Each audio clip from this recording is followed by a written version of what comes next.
Live from the headquarters of Ramsey Solutions, broadcasting from the Pods Moving and Storage Studio, it's the Ramsey Show, where America hangs out to have a conversation about your life and your money.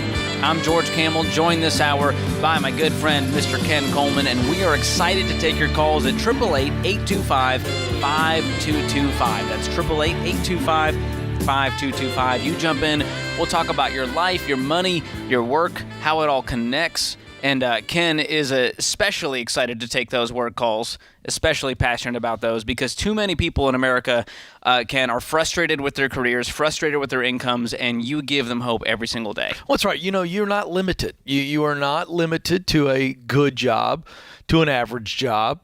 You're not limited financially. You still live in the greatest economic engine the world has ever produced. And so we want to encourage you and equip you to get there. You can make a change if you're in the baby steps. You can. It's possible. So when we're together, it's always fun because we can talk about money and work. And as Dave has said for decades, your income is your greatest wealth building tool. So you want to increase your income. You got questions around that, I'm your guy. And it's always good to be with you. We're fresh off of the plane. That's right. Incredible crowd last night in Minneapolis, Minnesota. Building Wealth Live. We were there. We just got in, came straight from the airport here because we're the hardest working men in show business. That's right. Take and that, that's Dr. just how John. it is. There it is. We had a good time, about 5,000 of them out there. And the people in Minnesota are just salt of the earth. Very the nice kindest, people. warmest people. Well, they're happy to be inside. Let's That's be true. honest. It's cold out there. I mean, it was 60 degrees the day before. And it got down into the 40s, and then we woke up this morning, walked outside to get in the car, 28 degrees. No thanks. Happy to be back here in Tennessee. Yeah. Taking your calls. yeah. All right, let's get to the line. Sebastian kicks us off in Chicago. Sebastian, welcome to the show. Hey, y'all. How are you doing today? We're doing great. How can we help? Yeah, so I've been kind of floundering around trying to figure out what to do with my life, and I think I've boiled it down to like a fundamental question. Do I do something for a cause that I can get behind, but I don't really enjoy the daily work of? Or do I do something that I enjoy the work of, daily, but I would have difficulty getting behind the purpose of? And, I'm generally a purpose-driven person, so I think I would struggle with doing just a job I merely enjoy, but wouldn't really be able to get behind. And then the last few days, though, I have kind of like maybe narrowed it down to something that I can get behind both. But I've also changed my mind a lot, so I don't know if that's certain. Yeah, well, if there's one thing I'm certain of, it's you are uncertain, my friend. And, thank you. Yeah, it's okay. It's okay. We're going to help you with that. So I want to know this idea where you say you can do both, because that's what I teach, and you've created a false choice. Do something that the work itself I enjoy, but the results of the work don't connect to my values, or do something where the values, the results of the work connect, but I don't enjoy the work. That's a false choice. I actually teach that we as humans are on purpose doing what we were created to do when we use what we do best to do work we love to produce results that matter to us. So what's this third idea, this idea you've been kicking around where you think you can do both? Do the work you love and connect to the results. What is it? Yeah, it'd be like a university professor of government philosophy and economics. Okay, tell us why that would be work that you love. Focus on the work itself. Okay, like the daily in and out. Yeah, what about that job as being a professor of government would be work that you love?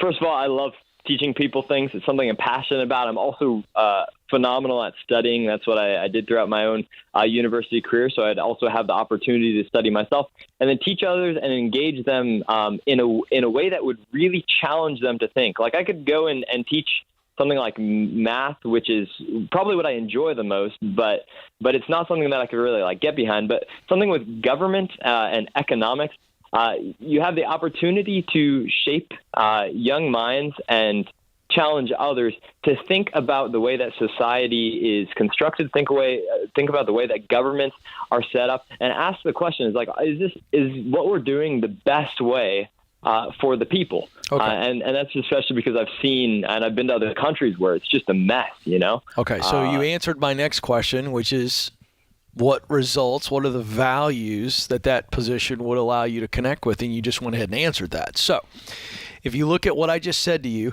when you use what you do best to do work you love, to produce results that matter to you, you're on fire, you're on purpose, and you experience extreme fulfillment. And so those three elements are talent, passion, and mission. I'm using my talent to perform my passion to accomplish my mission. Does that make sense to you? Using my talent to perform my passion. It's a yes or no question. I'm going to say it again. I understand. It's as simple as it gets, my young friend who wants to teach. If I use my talent to perform my passion to accomplish my mission, does that make sense to you? That makes sense. All right, then. Does the college professor of government and economics allow you to do that? Yes or no? And this is something that's like, I think so. We're so close. What do you mean you think so? What do you mean you think so? No, no.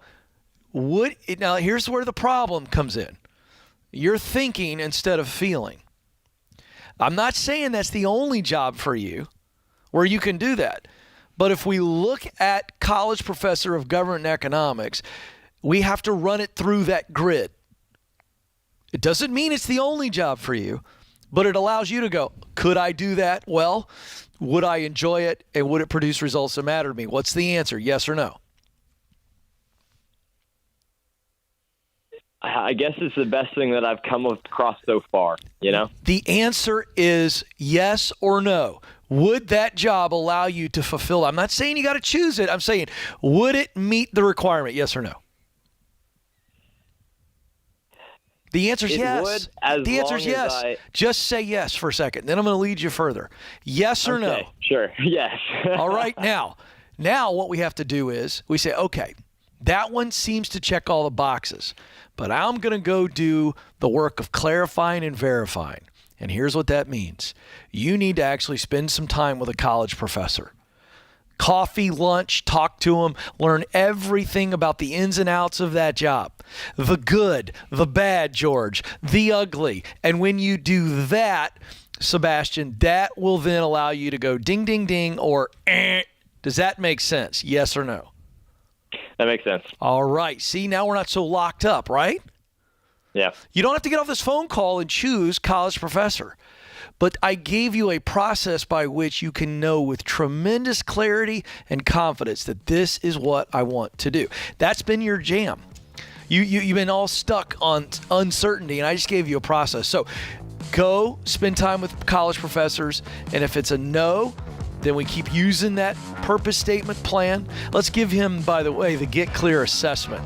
Hang on the line, Sebastian. We're going to give you a tool. It's going to give you a great high-level job description. It's called the Get Clear assessment. More of your calls coming up. 888-825-5225. This is The Ramsey Show.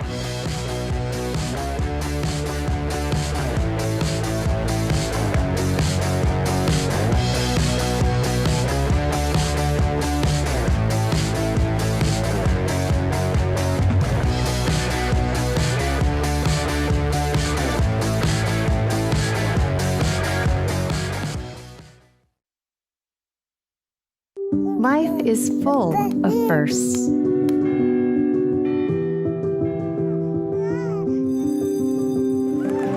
As the first and longest-serving Christian health cost-sharing ministry, CHM has shared medical expenses for its members since 1981. We believe you should have the freedom to focus on your health while being supported by a community of believers, giving you the opportunity to create many more firsts.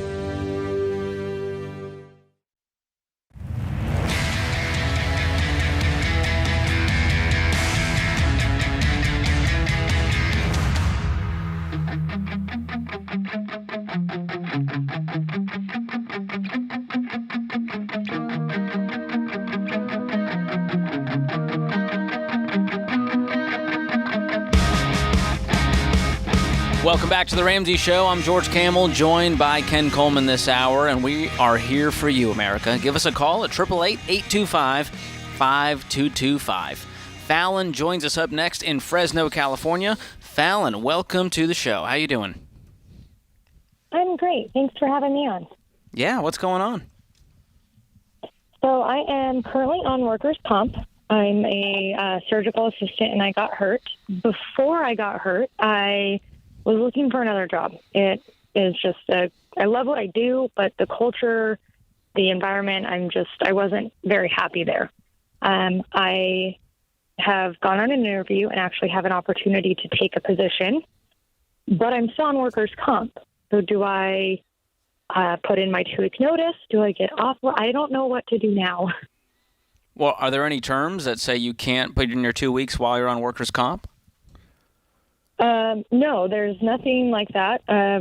They put me on light duty, but the light duty that I have just coincides with working as a surgical assistant, but it doesn't coincide with this new job that I'm applied for and got the offer for. So, what's the start date of the new job? I didn't tell them the new job that I'm on disability, and I just said, can I at least give them a 2 weeks? So I have 2 weeks to kind of figure this out, and I want to go out respectfully. I don't want to burn any bridges. No, I get it. Are you able to start this new job in 2 weeks, or are you still disabled? No, I'm fine. I can. Well, then this is a non-issue. Something and popped my shoulder out. Well, then you shouldn't be taking workers' comp if you're fine, and you should resign, and you should resign well. So you should put your 2 weeks in. I'm not even sure I understand really the heart of your question. If I've got the details right. Are you worried you're going to lose the workers' comp by taking the new job? No, I'm worried because I had a doctor's appointment today. I tried to get off workers' comp, and they said give it another week. Yeah, but so I'm trying. I've been trying to get off, and they keep telling me, well, you can't grasp or grip anything. I'm like, but I can. Who's they? My hand. Who's they? The doctors? The doctor, the workers' comp doctor. Mind you, the same doctor hasn't looked at me in the eye the past 4 weeks I've been in there. Okay, so, all right. Thank you for sharing that. So this is very simple. Fallon, you're in charge. You go in today. Today's Friday. I'd give my 2 weeks today. Then they'll decide on the workers' comp. It's not up to you. But you don't need workers' comp. If the workers' comp doctor is not looking you in the eye and whatever nonsense is going on there, none of that's relevant to what you should do. You're ready to start this new job in 2 weeks, yes or no? Yes. Yes. Is there an underlying fear of taking this new job and putting in your 2 weeks? Honestly, I think it's more of a internal, I haven't told anybody I'm looking for a job, and I've been using. So is it guilt? I'm on workers' comp. I've been using. Yeah, kind of. Why? I mean. What are you guilty of? Tell me. Tell me something that you've done wrong. I mean, I even asked for, when I was working, I asked for a day off so that I could go have an interview with another job. I just feel bad. Okay. I just feel like I'm not having the integrity that I do have, but I hate the position I'm in right now. Did you do something ethically or morally wrong when you asked for the day off? Was it a paid day off, paid vacation? Yeah, I did a PTO. Was it part of your package? Yes. Yeah. Did you do anything morally or ethically or legally wrong? No. All right then. The right thing to do is to quit with honor today and be kind and say, hey, here's the deal. I found another job that's just much better for me and appreciate this opportunity, and I'm giving you my 2 weeks notice. You're a good person, but you're worried about something you shouldn't worry about. Okay. And Fallon, there is more integrity in you leaving well than in you staying at a place where your heart is left. Right. And your body needs to go with it now. And so I know it hurts. It's like a breakup when you leave a job. There's people that you care about there. They've treated you well for the most part, it sounds like. And so the guilt is coming from this sense of I owe them something because they gave me a job, correct? Yeah, that's exactly it. Right. So what I'm telling you is you've done nothing wrong. That's why I walked you through those questions. You just said you've done nothing wrong. So therefore, a person who has done nothing wrong should not be guilty. What's really happening is you're worried about what they're going to say about you or think about you. But you got to choose your future and your life and not worry about what people are going to say about you. Am I right? Yeah, that's true. I know. And as a fellow people pleaser, it is easier said than done. Yeah, it is. I'm a people pleaser too, but I'm going to tell you something. I'm going to choose a better life as opposed to worry about giving everybody the greatest impression. Well, I'll tell you what it turns exhausting. into, Ken. It turns into resentment. Yeah. When it sits too long. Yeah, resign today. Okay. Yeah. That's what I'm doing then. That's Resign instead of Thank resent. yeah. Hey, see, happy to help, you Fallon. could hear the relief on her. Oh, the weight on her shoulders, Ken. It was a lot. Yeah, she's a good person, and I get that. Absolutely. All right, let's go on to Atlanta, Georgia. Braden joins us there. Braden, welcome to the show. Hey, how are you doing? Doing great. How can we help today? Yes, sir. So I'm 20 years old. I'm looking to enroll in flight school, and the flight school that I'm looking at is going to be $65,000. And I'm curious if it would be better to take out a loan right now and go ahead and do it, or to get a job and try to save up over 3 or 4 years to save the money and then pay it off and then go to the flight school then. I think you know the answer, Braden, don't you? What does your heart say to do? Do it now. And what does your mind say to do? Are they saying different things? Is that where this tension's coming from? Yes, in a way. What are you doing right now? Like this, like in my life? Yeah. I have a part-time job at my church, and then I do DoorDash on the side. Okay. Yeah. But have you always had this dream of flying? For the past couple of years. Awesome. Well, you called into our show, and we'll give you our opinion, and that is to wait and cash flow it, because when you go to flight school and take loans out to do it, it's going to be a burden. It's going to hold you back. It's going to hold you down. Okay. But when you do it with cash, number one, I think it's going to accelerate the dream because you really want this, which means you're willing to do whatever it takes to cash flow. If we say, hey, debt is off the table, and the only way you can fly is if you pay cash for this flight school, would you be able to do it faster than 3 or 4 years? It's $65,000, so I don't know. Maybe. I think. Yes. The answer is yes. If you are willing to wait and to put this out there, say, I'm going to cash flow it, you watch your intensity increase. You go get yourself a really good full-time job that's making way more money than you're making at your church and DoorDash, and all of a sudden we accelerate this plan. The more you want it, the faster you'll go get it. This is a fact. Okay. So you're working part-time at the church. Could you get a different full-time job that pays more? Yes. Yep, probably. Okay. And so that would be my next step, is how do we increase income so that this isn't a 4-year journey and instead it's a 2-year journey? And by the way, I'm still getting experience along the way. And maybe I can start the program once I know I can cash flow the remainder of it. Yeah. And I've got another suggestion. I'd get a different full-time job that makes way more. I don't even care if it's related to anything you love. In fact, even if you hate it a little bit, it's probably good because it'll make you even more fired up to get out of that. But I also recommend that you have a part-time job working in a private airport or at the airport. Get in the industry. It's the proximity principle. I wrote an entire book on this. I'm going to give it to you as my gift today. So we'll put you on hold here in a second and give you that book. But you need to be in that world creating connections, which will lead to opportunities so that when you finally get that final qualification, you should have a gig waiting on you. Man, we are pumped for you, Braden. Hang on the line. We're going to get you the proximity principle. We'll send that over to you and wishing you the best. But I'm telling you, man, you talk to anyone who's taken out student loans for the dream, and the dream starts to fizzle because now they have to pay someone at the end of every month, regardless of whether they finish the program or not. And it really taints this dream that you once had of flying. And when you do it with cash, man, you're going to rest easy and you're going to be flying high.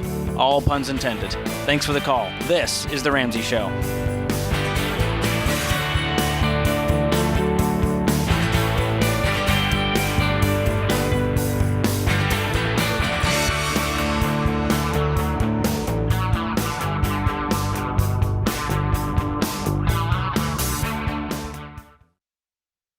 Look, I love real estate, and I want you to have a house, but I don't want a house to have you. That's why you need to get in touch with Churchill Mortgage to make sure you do this right. These guys are awesome. They'll help you get on a smarter mortgage plan because they're committed to doing what's right for you. That means they check in every year with free consultations to help you stay on the right plan. They show you how to save money and interest so you can build wealth faster. They walk you through the total cost of your loan so you can make the best choice. Basically, they care. That's why we call them Ramsey Trusted. You can achieve debt-free home ownership, and Churchill is here to help. Go to their site, churchillmortgage.com/Ramsey, to start your approval or get more information.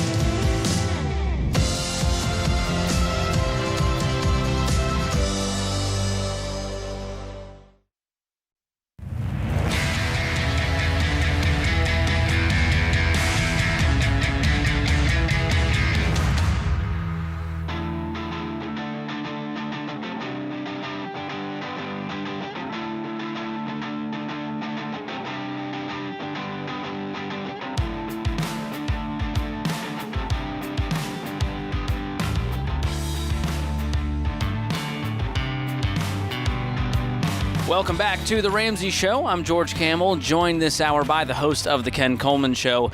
You guessed it, Ken Coleman himself is here with us. We're taking your questions about life, money, work, the pursuit of happiness, the American dream, you name it.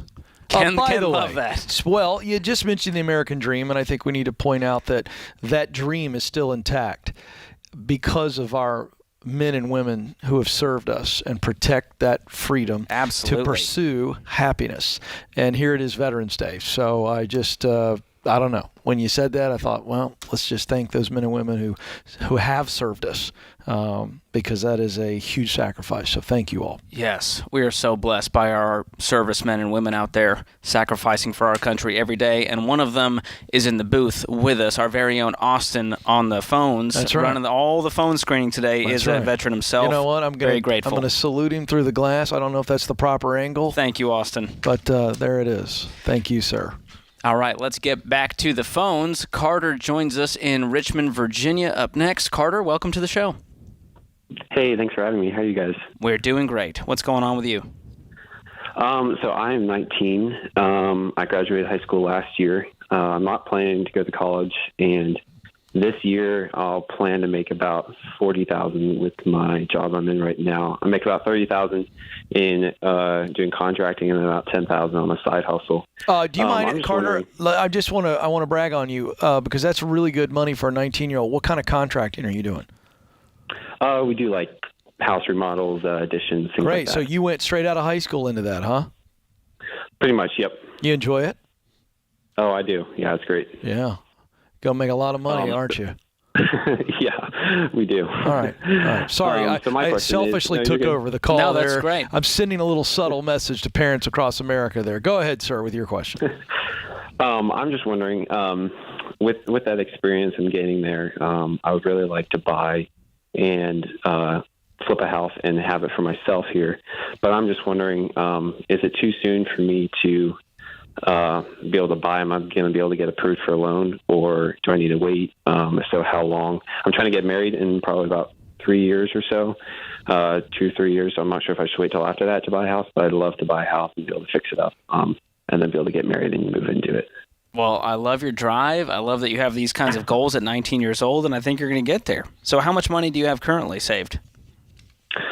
Really not much. I just had to buy a car with cash, so that kind of took away savings I had for that. So I'm just now kind of starting to get back and trying to save a lot for that. How much? I'm from Virginia, and I lived in Richmond for a year, so I'm just curious, how big of a house and how much are you thinking? I'm not big, probably 1,000 to 2,000 at the very most. In the area I'm at, there are plenty for sale right now around that for about 200 to 300,000 in a great area. Okay. I live with my parents right now, and I'm looking kind of in the area where we're at, and so probably about 200,000, about 1,200 square feet. Yeah.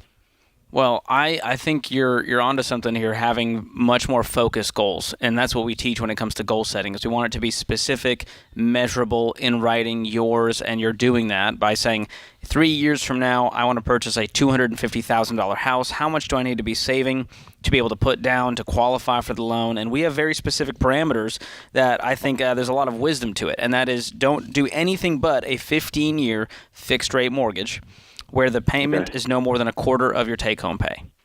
And what's great is that helps dictate how much down payment you need to have. So for some people, that might be 50%. For some, it might be 20%. For some, it might be 10%. But I think a guy as young as you, who's already so successful, I would aim for 20% on a $200,000 house at least, and your income is going to go up over the next 3 years. Am I right? Yeah.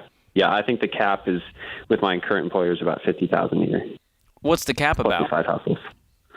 My boss told me that with the work and stuff, I can't make more than $25 an hour.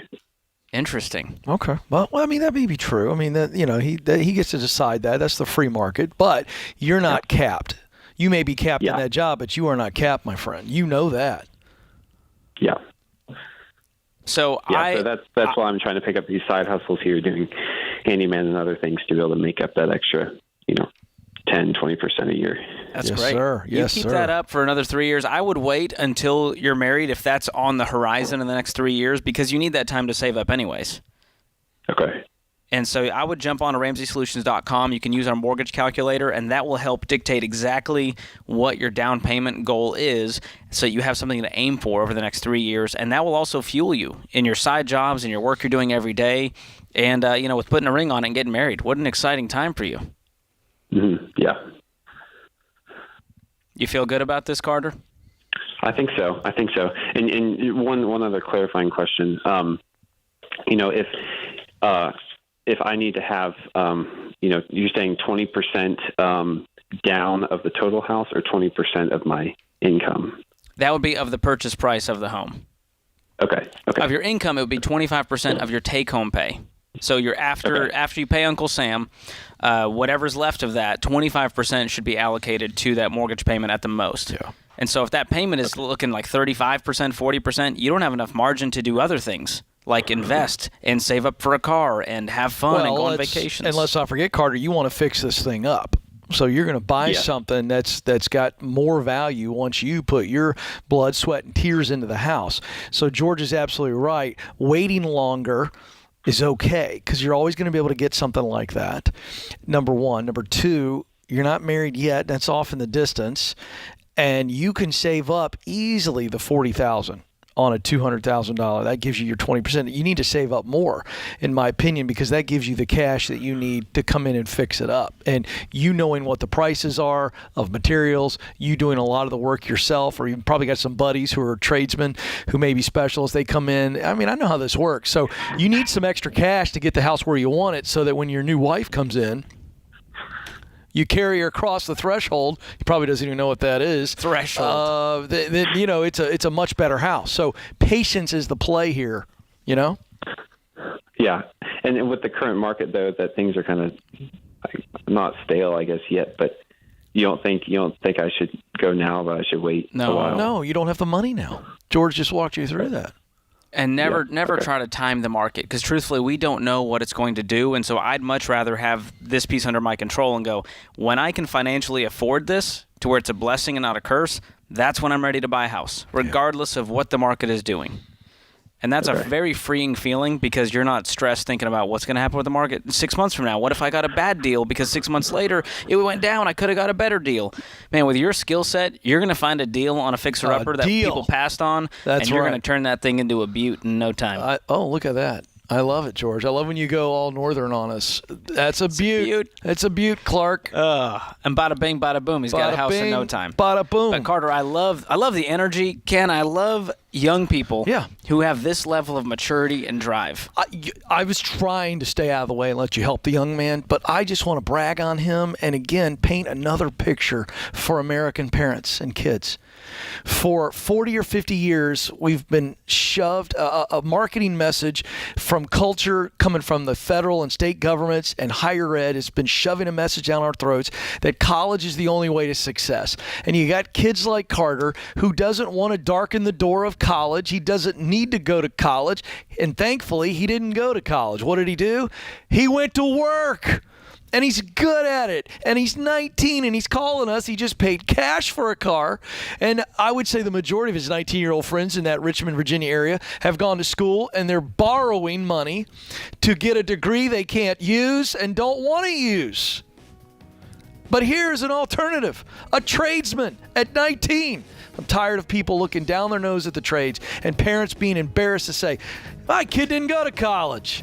He went to work. and that's a good thing. Yeah, I love this Let's story. skip the name brand school to get the philosophy degree so that parents can feel good about themselves, and yet the kid has no job opportunity at the end of that. None. They're strapped with student loan debts and going, wait, you guys screwed me over. You lied. And we've got to stop this, and it starts with the parents. You're so right, Ken. More of your calls coming up on The Ramsey Show.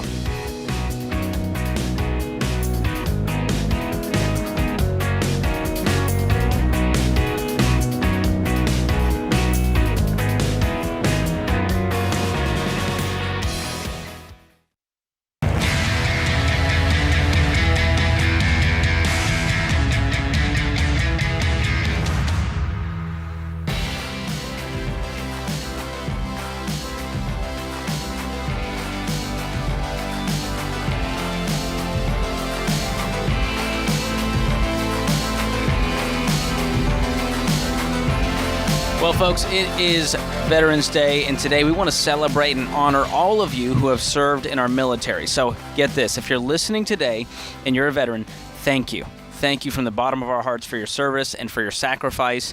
And on Monday, we announced we are giving away Financial Peace University for free to 1,000 veterans. But so many of you reached out that we decided to do it again today. So here's the deal. If you are a veteran, just go to RamseySolutions.com/veterans. You'll fill out one simple form, and our team will reach out to you and help you get set up with Financial Peace University for free. Reminder, we're doing this just for today on Veterans Day for up to 1,000 veterans. Right now, go to RamseySolutions.com/veterans and get Financial Peace University for free.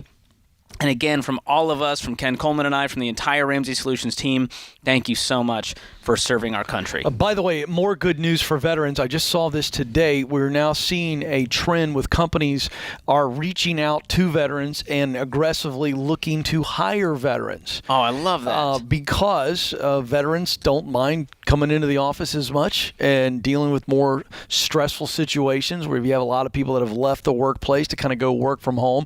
And so they're finding that veterans are filling that hole, and there still is a large gap in the American job economy right now, where unemployment's still low, about 3.8%, which is almost historically low, and just a little bit less than a job and a half available for every person who's unemployed. Wow. So still a big need to fill jobs, even with inflation being high. So it's good to see veterans who have so much to offer when they leave the military, but many times feel as though that they don't have as much to offer because they've only worked in the military. And of course, that couldn't be their any experience further is from so the truth. valuable, so incredible. And you did a whole segment on this. Was it on Fox, Ken? We did an entire hour last year on Fox Business called From Military to Marketplace.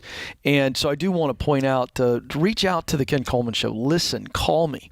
If you are a veteran and you feel, or you're going to be retiring from the military soon and you feel like, I don't know. What do I do now? Please call the show. I will clear the decks to talk with you and help you see how your skills and experience can be transferable to the marketplace. I love it. And by the way, if you know a veteran who would love to get Financial Peace University for free, tell them about this. Tell them to go to RamseySolutions.com/veterans today, and we're giving that to 1,000 people. Awesome. All right, let's go to the phones. Ann joins us in Knoxville, Tennessee. Ann, welcome to the show. Thank you. It's an honor and a pleasure to speak with you guys. I appreciate you taking my call. Oh, we feel the same way. How can we help today? Yes, I am really scared poopless, if I may say, because growing up, my parents had a lot of money from the wrong reasons. And my mom had passed away December of last year. Between life insurance and the money cash she had in the bank was about $400 and the boats, about $430,000. So we bought a decent sized home, paid off all of our debts, and we had our 3 to 6 month emergency fund. I am now putting my mom's house up for sale, and we're expecting to get an offer tonight. We have the highest listed for $887, but here comes in my question. I save, but sometimes I do go on a spending spree.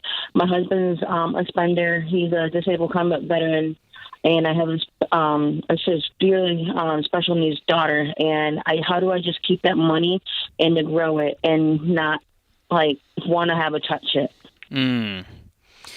Well, I appreciate the self-awareness that you have to even go, listen, I have a spending problem, and I want to be a good steward of what was entrusted to me. And so that is truly the first step, is just wanting that. And most people in your boat, they just go, well, I'm just going to spend it, and I'm going to have nothing to show for it, and the legacy that was left to me is now gone.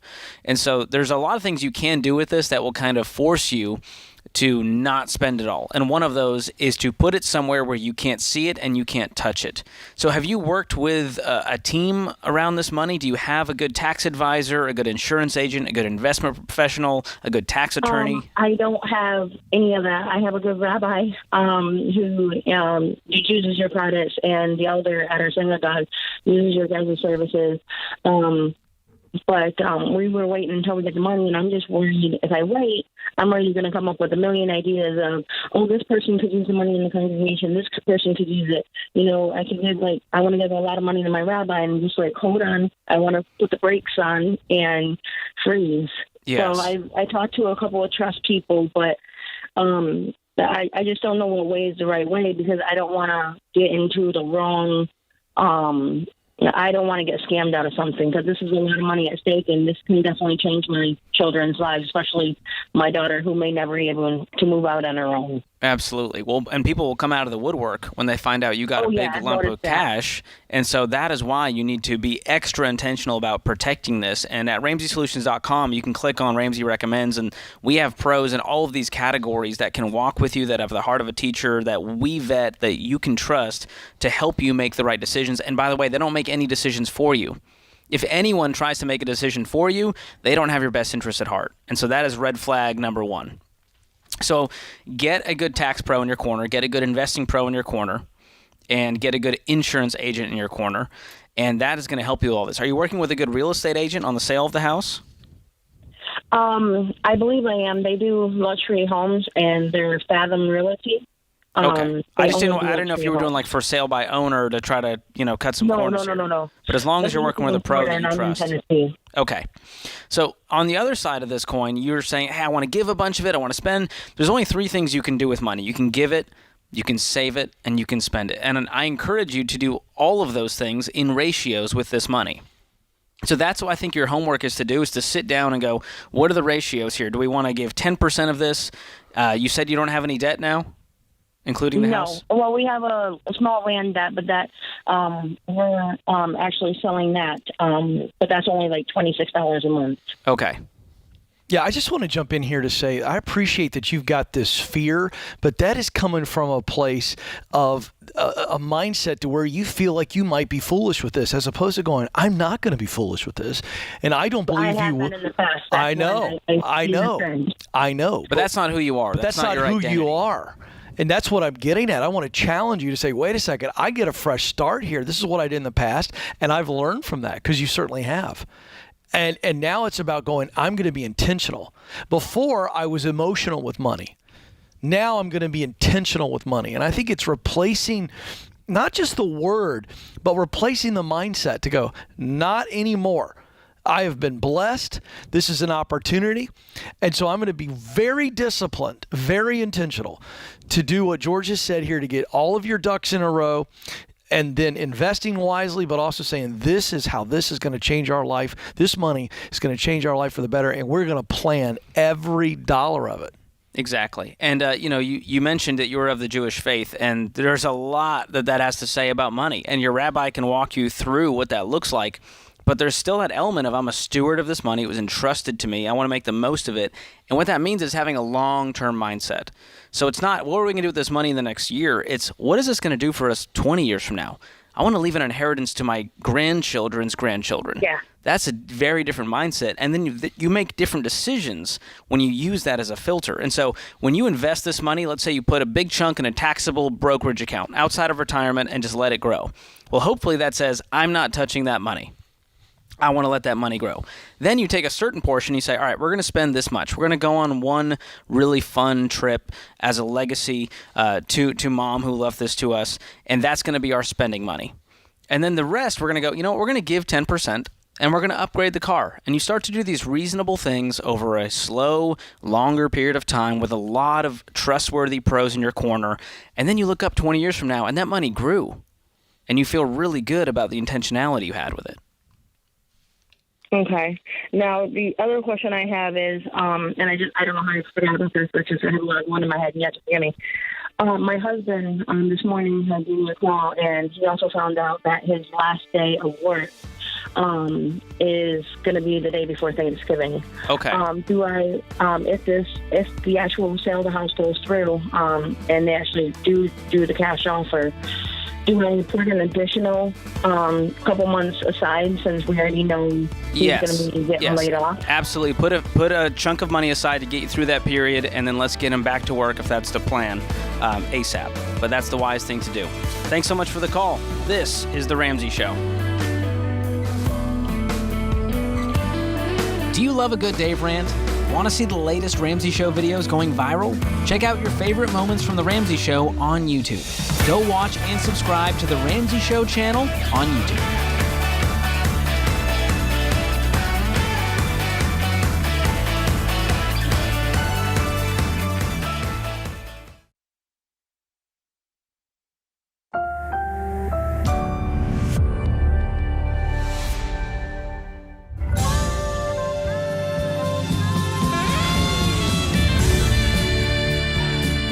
Live from the headquarters of Ramsey Solutions, broadcasting from the Pod's Moving and Storage Studio, it's The Ramsey Show, where America hangs out to have a conversation about your life, your money, your work, all of it. I'm George Camel, joined this hour by Ken Coleman. Some have called us the root beer float of radio. That's right. It's happening more often, by the way. People are coming up to us at our live events in Minneapolis and Sacramento the last 2 weeks, and they're offering their opinion on who is the vanilla ice cream. Who's the root beer and who's the vanilla ice cream. And George said on the air, this is, by the way, if you have no idea what we're talking about, we had a nice podcast review, and the guy said something along those lines, that we reminded him of a root beer float or something. And so I said, well, which one do you think you are? And you said, you think you're the root beer. Yeah, and, well, you're just so smooth. Well, so cool. Well, the people in the audience are voting. So they think that George is the vanilla. Wow. And that I'm the root beer. That hurts. Boy, they're very passionate that out hurts. there Well, in the thank lobby. you for the votes out there. Either way, people are now commenting in the picture lines what they think. I love it. And, you know, Ken, we're not the heroes that America needs, but we're the ones it deserves right now. And I didn't know where he was going with that. You never know. Yeah, right. So we're taking your calls. We're happy to be your dessert beverage here on this lovely Friday. And all it takes is a free phone call to the number 888-825-5225. You jump in. We'll talk about your life, your work, your money, how it all intersects. And Josh has decided to do that out in Buffalo, New York to kick us off. Josh, welcome to The Ramsey Show. Hey, guys. Thank you for having me. You Absolutely. Bet. What's going on? Yeah. So, Ken, I got to say, I think you're the ice cream. Yes. But I'll just leave that there. All right. I'm not going to argue. The people have spoken, and so there it is. I'm not going to argue with a member of the Bills Mafia. That's dangerous. Ooh. You know? Oh, boy. Yeah, be careful. I know.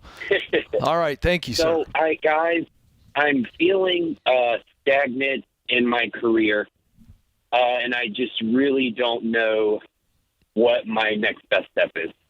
Okay. So what are the steps in front of you? Because when somebody says, I don't know what my next best step is, that implies to me that you've got some steps in front of you. You're just not quite sure where to go. Is that true? Yeah, I think I would say so. So give me the steps. What are we considering? Yeah, so I have a year's worth of education, and it's in biblical studies.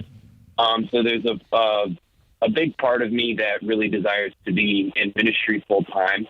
And then there's another part of me that just with some of my aptitudes and skills wants to be in sales full time. I'm not doing either of those things currently, and I kind of don't know what's best to decide. I don't know what's most true to where I am now and where to go from here. Yeah, okay. So there's a little simple test when somebody presents to me a couple of options when I'm coaching them. And I think you've got to get your head and heart aligned. And whenever I hear something like this, it's usually a case of a wrestling match between the head and the heart. And I think your heart's telling you one thing. I think your head's telling you the other. Is that true? Yeah, I guess I would say so. Which one? Which one? Give me the corners. We got two opposing. Who's in the blue corner? And who's in the red corner? So let's go heart. What's your heart saying? Which one? My heart is, a desire to be a pastor and be in full-time ministry. Okay, and your head's telling you sales because it's a better living, better benefits, yada, yada, yada, right? Yeah, I would say so. Okay, yeah. So how long would it take for you to get qualified to be a full-time pastor? What's left on that journey? If we said today, and we're not saying that, but if we said we're going to choose to pursue the heart, which I always think you should, how long would it take you to get there? What's the time and the cost? But I would say it might, 3 or 4 years. 3 or 4 years, and how much money? Maybe 20,000. Okay. I don't quite know. That's good. I want you to go from maybe to certain. All right. So there's 4 qualifying questions I wrote about, George, in the book From Paycheck to Purpose, because getting qualified is very intimidating. Josh is an example. So Josh, the first question is, what do I need to learn? That's the education piece. The second question is, what do I need to do? That's the experience piece. The third question is, what is that going to cost me? That's the economic piece. And then how long will all of this take based on my financial reality? That's the expectation question. So if you're right, and I want you to go back and examine this, let's find out how much it's really going to cost for you to get the education required to get hired. Now listen, in the ministry, you don't have to have a master's in divinity.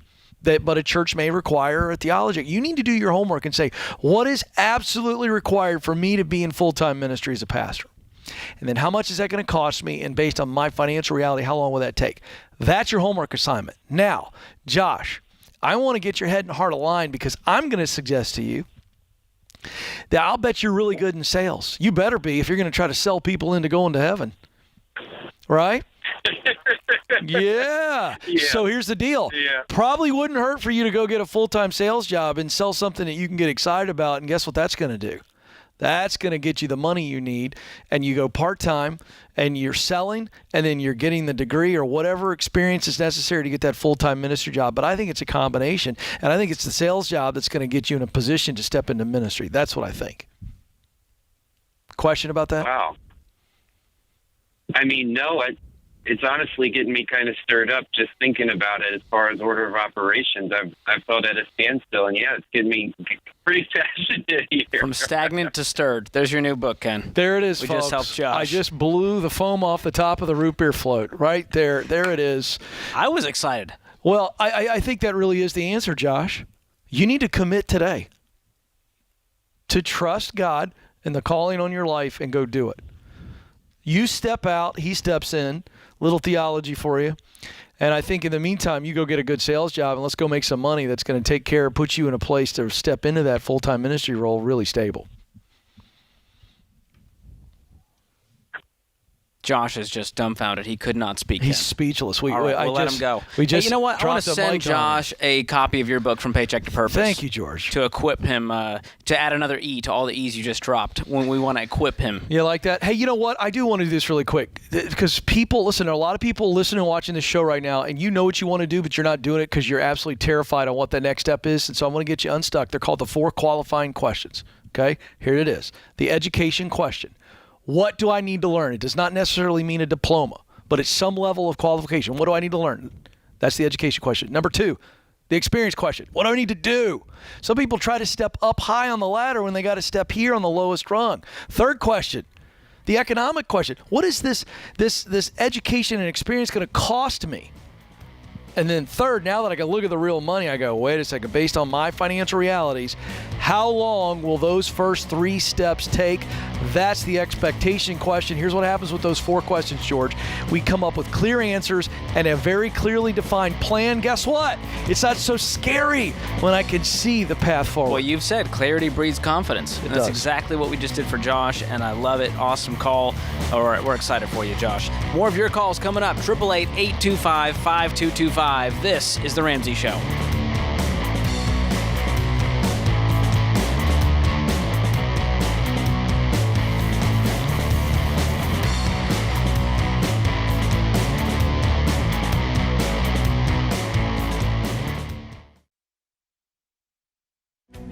If you're looking for ways to update your home without blowing the budget, I've got it. For years, I've been telling you about our friends at Blinds.com. Blinds.com makes it simple to shop top quality blinds, shades, and interior shutters from home with easy online ordering and free shipping. With Blinds.com, there's no need to renovate your entire home. Just change out what's on your windows with upscale choices like faux wood blinds, cellular and roller shades, or even outdoor shades. Plus, Blinds.com guarantees the perfect fit, whether you do it yourself or you have them measure and install everything for you. Shop their latest looks and see how much you can save at Blinds.com today. The easy and affordable way to make your home more beautiful is Blinds.com.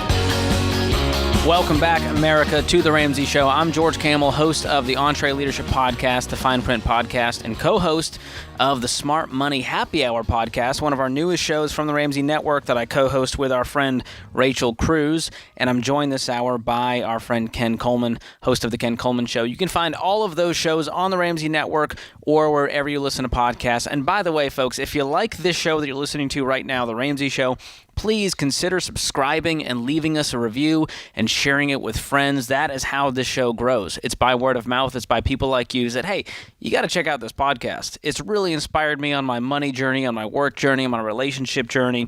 And we so appreciate. We've got an influx of reviews and 5-star reviews that have been coming in, and it's because of you all. So thank you so much for listening. I should point out that if you've stumbled across us or you just love Dave so much that you hate us, don't leave that review because I won't read it. George might, but I won't. Yeah. No, thanks. George goes down the dark rabbit hole of neurosis. I, on the other hand, could care less. I tell people all the time on the Ken Coleman Show, if I say something you don't like, fantastic. I want you to feel free to voice it. Just know I'm not reading it.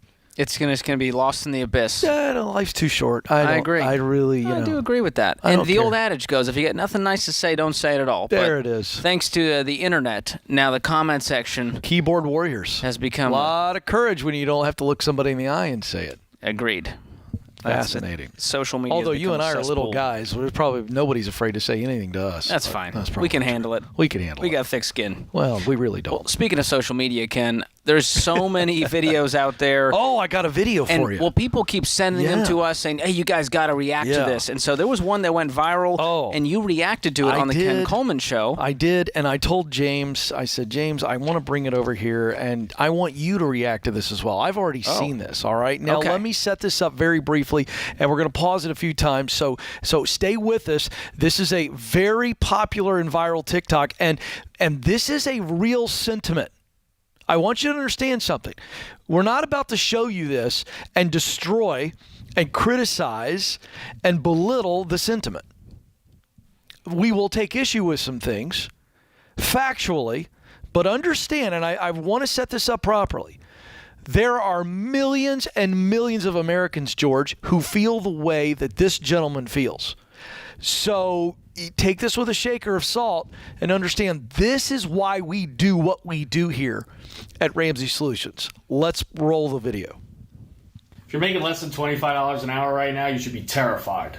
If you are making less than 25, you're going to be very pissed off by the time we get to the end of this video. All right, so pause. This information here is going to scare the shit All out right, of you. Pause. First of all, okay, what he just said there is not true. You'll be fine if you're making $25 an hour. We don't go viral on TikTok without some fear-mongering, Ken. Boy, scare the whoop out of you, he said. You're not going to sleep tonight if you make less than $25 an hour. Okay, this is absolute nonsense, but a lot of people feel this way.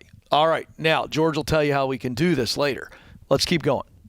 I just spent some time looking at some monthly averages of regular costs of living all across the U.S., average costs. And I put them all in a spreadsheet and did all the math for you so you can see exactly what this big picture is here. So these are just normal expenses that most single consumers have, and this is all of them laid out national average right here. The average cost of an apartment is $1,659 a month. With groceries, you're going to spend $500 on that, and you go down the list here. But add all that up, you're looking at $3,285 a month just in your cost of living expenses, which means to break even. Pause. Now, George, I'm going to let you step in here, but I pointed this out on my show. We're already a little bit out of whack here when you look at just the average vehicle payment. The average used car payment is just a shade under $700 a month. Insane. So we're not even working with real numbers here. All right, and then let's just point out that what if you didn't have that car payment? How far would that go, George? 1,000%. Well, one of the reasons people don't have margin is because they are living with payments, giving all of their hard-earned money to lenders every month, and they think, well, this is the path. This is how I get financial freedom. This is what success looks like. But we teach no debt, pay for things with cash, get reasonable used cars. And so this is a big part of the picture of why there's no margin in this person's budget. That's right. And that's why I pointed this out, America. He's saying you can't make enough. This whole video is if you should be making way more than $25 an hour, which, by the way, I'm for that. That's what I spend a lot of my time doing, helping people make really good money. But to say that the man is keeping you down when we don't even have the car payment correctly put in this budget. And people think that that's just something they've got to carry around. So, all right, let's keep rolling. And just squeeze by paycheck to paycheck, you have to be making $32.85 every 4 weeks. So this is calculated at your monthly income at a 40-hour work week. So it's your hourly rate times 160 hours for 4 weeks in a month. So I don't believe anybody should have to work more than a 40-hour week just to survive. Now, this tax column represents how much you'd be paying each month in taxes after you add up all your withholdings. I figured this out by looking at my pay stubs from the last time I was an employee about 6 years ago. So you got your gross income, you got your net income after you pay this tax, which would go in this column. I didn't fill it all in. The first time you see a number higher than this number is at $25 an hour. And it could even get worse than that because chances are you're going to be paying more than 16% in total withholdings. Add anything like child support or alimony to that and forget about it. So this leaves you with very limited options. You either have to kill yourself working way, way too many hours, or you've got to figure out a way to make a ton of money. Pause. Pause. Sorry, there's the Love false those two narrative. options, Ken. All right, George, that's what I wanted you to weigh in on, because I weighed on this on my show. But this is a false choice. Well, Kill yourself. Most people lose hope because they back themselves into a corner and decide there's only two choices, Ken. Either kill myself working jobs I hate, or that's it. That's it. This is the only path. Yeah, so you looked at the spreadsheet. There's no advice in this TikTok about controlling spending. No. So what issues do you have? If you're just listening, you're not seeing the spreadsheet, but outlined here, the first number is rent at $1,659, which he claims is the average rent in the U.S. I don't buy that. Now, if you're on the coast, you're in some higher cost of living cities, yes. But let me tell you, Ken, if this is based on a single person, let's say a single young guy. Right. That's kind of who he's talking to in this video. Well, I was not living by myself in a nice apartment when I was a single young guy in my entry-level job. I had a roommate. You might have multiple roommates. And so to be paying $1,659 is insane. I would say, well, time to get a roommate. That cuts your rent down to $825. And it just gave you $800 in margin back in your life. Now let's pay off that car because you're paying $400 a month towards that car payment, or you sell the car. That's an extra $400 back in our life. Now look what happens, Ken. We have an extra $1,200 of margin that we can breathe. Hey, don't forget the streaming. He's got $37 down for streaming, and which we can you cut don't the subscriptions have to down. Yes. You know. So there are ways to trim the budget. The question are, what are you willing to do? Because don't tell me you can't. Don't tell me you can't get a roommate. Just say you're unwilling to get a roommate.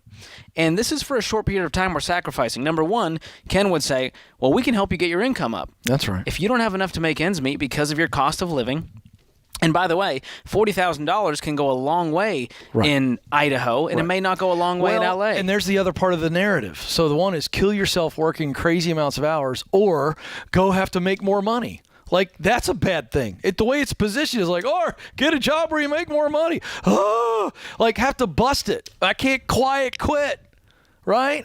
I got. Instead of quiet quitting, how about some gritty greatness, George? Ooh. How about that? That's a new one for me. Nobody's talking about that. Well, Ken, we know this, and we're confident about it because we meet people every day, Main Street folks who come to our debt-free stage, and guess what? For a short period of time, They worked extra. They worked more than Crazy. 40 hours a week. They worked 60 hours a week because they wanted to sacrifice for a short time instead of being in pain for a long time, which is where most of America finds themselves, living in mediocrity for 20 years because they don't want to sacrifice for 2, which, by the way, is the average amount of time it takes for our folks to get out of debt. I'm going to tell you where this kind of, and again, a lot of people feel this. I get it. But when it's positioned as though you are a victim, and this video, whether meant to be made this way or not, is all about making the person who watched this video feel like a victim, as opposed to saying, wait a second, you don't have to accept this. This isn't some sentence. This may be a season of your life, but it's not a life sentence. The hamster wheel is not your miserable plot that somebody more powerful than you has bestowed upon you. Yeah, and it starts with believing that it can be different, and then actions that lead you towards freedom long term. And that's exactly what we do. We have a solution. We're not just trying to rile you up about the problem. We want to show you a way out, show you hope, instead of these hope stealers out there telling you it's everyone else's problem and you're not the solution. This is The Ramsey Show.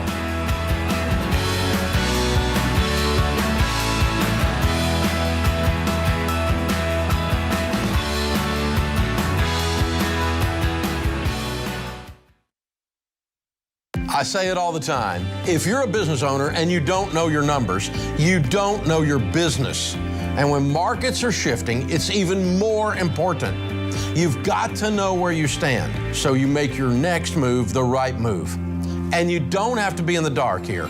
Over 31,000 businesses, including my team at Ramsey, know their numbers because they use NetSuite by Oracle, the #1 cloud financial system. NetSuite gives you visibility and control of your financials, planning, budgeting, and inventory so you can manage risk, get reliable forecasts, and improve margins. Having everything in one place has saved my team hours each week since we made the switch to NetSuite. NetSuite is a game changer. So head on over to netsuite.com/Ramsey to get a product tour today. That's netsuite.com/Ramsey.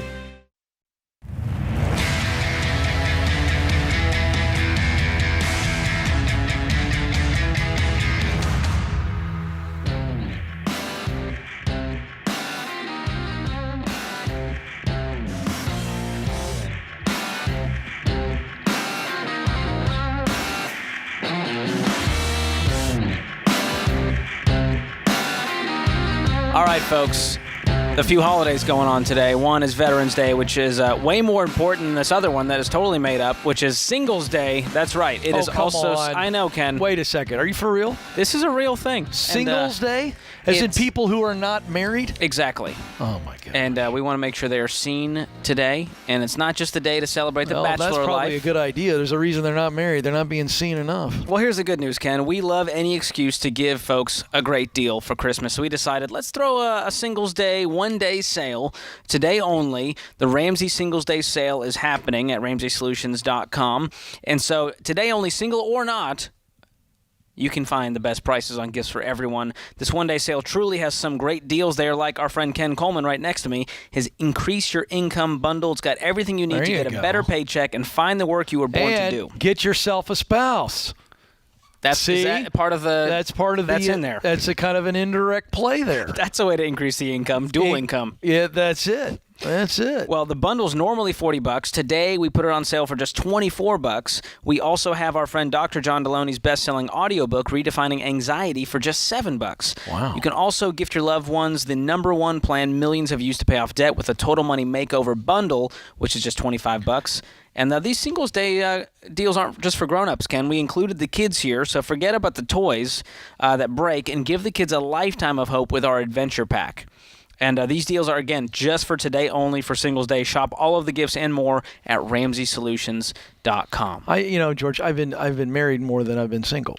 More years. I got married at 23, and I've been married 24, almost 25 years. Congratulations. And I don't understand why so many people are afraid to commit and get married. Agreed. Just go look at the data. I'm just going to drop this here since it's Singles Day. All right? And we're giving all these deals. How about some wisdom? Ooh. All right? Your health, your mental health, income, everything. Everything goes up when you're married. It's a better quality of life. That's all I'm going to say. Go look it up. I'm not making it up. It's a good word. Yeah. From Pastor Ken. Thank you for and that. let's sink. I mean, honestly, what's tomorrow? National Pretzel Day? Well, we got too many days. I know. We got too scale many down. celebrations. Let's scale it down. Yeah, it's a bit much. Well, Ken, we are doing something fun today. We decided earlier in the show yeah, we're going to try something out. We're going to go live on Instagram at Ken Coleman from his feed while we are on the Ramsey Show, and we're going to take your questions from the Instagram live feed. And here's the scariest part, America. Ken is running it from his phone by himself. All right, George acts like I can't operate. I've done Instagram lives many times, and I'm going to be right here taking your money and work questions. Zach, the social media guru, is in the control room in case things begin to burn down. This is like But Evil I can Knievel do having this. the ambulance nearby. No, stop it. Worst case scenario, I'll hand the phone to George, and we'll work it together. We're going to take your questions just from Instagram for one entire segment. That's next segment. So you got to go to @KenColeman, and if you haven't followed me, do yourself a favor. Wow. Okay, and follow me, and then Great jump in plug. and send your questions. So yes. there you go. So 2:45 Central Time, we're going live. Jump on there onto Ken's Instagram, and we're going to take your questions. So ask good ones. Don't just fill up the feed with gibberish. Let's get some real questions. I'm not going to take any silly questions. I'm not. Who's the guy in Anchorman that says anything he sees? Ron Burgundy? Yeah, I'm not Ron Burgundy. So no silliness. All right. Only real questions. I love it. Well, that'll be fun in Stay just a few minutes classy. here. Well, in the meantime, let's get to some calls. Andrea's on the line in Omaha, Nebraska. Andrea, welcome to the show. Hi, thanks for taking my call this afternoon. Absolutely. What's going on? Okay, so I have a question. We are a family of 7, and we are in baby step 2. We started 3 years ago. We've paid off $168,000, and we have 220. Yes. That's incredible. Celebrate that. We have 228 still to go, thousand. And so it's a marathon for us. So my question is, what's a reasonable amount for an emergency fund for our family, for the size of our family? And we have like a furnace that's 28 years old. And how do we save for that? I know a sinking fund, but how much would be okay to take from like our rollover to put towards a sinking fund and baby step 2? Great question. Well, as you know, baby step 1, $1,000 starter emergency fund. And what you're saying is, hey, we are in this thing for a long time, and we got a big family with a lot of expenses. Do we get a pass? Does it change for us? Is that the question? Well, yeah, I'm just not comfortable. Like, so right now our emergency fund is $8,000 because that was what I was comfortable with. Just having anything come up. And then now we've gotten a couple ideas of what a new furnace would cost, and that'd be like 10 to 12, even 15,000. Wow. And I would be worried that if that happened, we would completely wipe out our emergency fund. So well, agreed. As you head into winter in Nebraska, that scares me. Yes. Yeah, exactly. Well, so I'm trying to figure out the balance, I guess. Yeah. Well, the sinking fund is correct. And if, it's not a surprise when this furnace goes out. You mentioned it's 28 years old. And so it's okay to pause the baby steps to save up to cash flow this new furnace. And it's also fine if you want to do the sinking fund and lean towards, funding this furnace for a season. That's not forever. You're going to be done with that pretty soon, right? Okay, yeah. Well, that's, I guess, my question, because it's really hard for me to pause on our rollover because we've made so much progress. So I guess that was part of it. My husband's like, it's okay if we pause it. And I'm like, no, we got to keep going, keep moving forward. I know. So, it feels like a setback. But you guys, you have a mountain here. This is not something where you're like, all right, we're going to knock this out in 18 months. Now, I hope you have an amazing income because of the $400,000 in debt. Can you tell me what it is? Yeah, so originally it was student loans, car payments, and then like 2 home good credit cards. But now we have just got it down to my husband's student loans, which so those are medical school loans. Okay, I was going to say, I hope there's a doctor in the house. Yes, there is. With that level of debt, $400,000. How big is the house? Square feet? It's about 2,500 square feet. All right. I'm just going to tell you. I grew up, my dad took pinching pennies to another level. Could have been an Olympian at it. We had kerosene heaters, things like that. So depending on the size of the house, if you needed a true backup plan, if you didn't have the sinking fund ready, I'd have a backup plan for that too. Wow. Yeah, that's not a bad call. Do you understand what I'm saying? Like, I'm just saying, if this thing goes in the mid-winter, how could you heat your house? Could you get by for a few weeks? Could you get by for even a month? I'm just saying, I'm saying keep funding it, but you might be surprised, depending on where you live. It's not a huge house, so I don't know what your living's like in there, but I'm always trying to give something like true emergency backup, not just the money. Yes. But here's what I don't like about, we have a bigger emergency fund because it's more comfortable. The problem is comfort is what leads us into debt in the first place. And so I like the discomfort. I like the fear that's stoked when you go, oh my gosh, we are not safe. That's true. Because the truth is you're not safe when you owe someone $400,000. And you guys know that. It's the reason you got a hold of this plan and you've been doing it. And so I'd encourage you not to have this big cushion to fall back on, because then you go, well, we can get by. We can scale back the debt payoff a little bit. That's a good point. And truthfully, with your income, if something happened, you could pause and cash flow it within a month or two.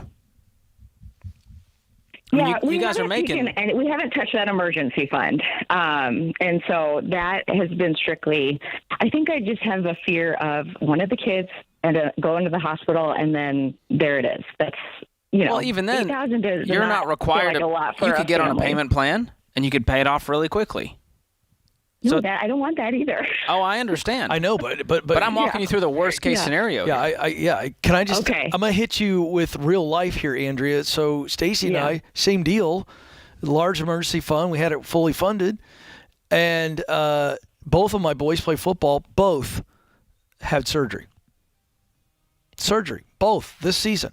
Yeah. They're naming a hallway after us over at the Bone and Joint Institute, okay? But we've been able to cash flow it. We didn't have to emergency fund didn't have to get touched, is my point. Yes. You understand, Andrea? Like, the emergency fund is for a full-blown emergency. Having to pay for a surgery or some medical thing like that with your income, you can cash flow that. And we know the furnace is on its way out. Let's go ahead and just fund it, replace it. Use $7,000 of the $8,000 and use that towards the furnace. And you guys are going to be debt-free in no time with this kind of intensity. And you can always pause it. And I know it's not fun, but you will get there. Just don't get too comfortable. So thank you so much for the call. We are cheering you guys on.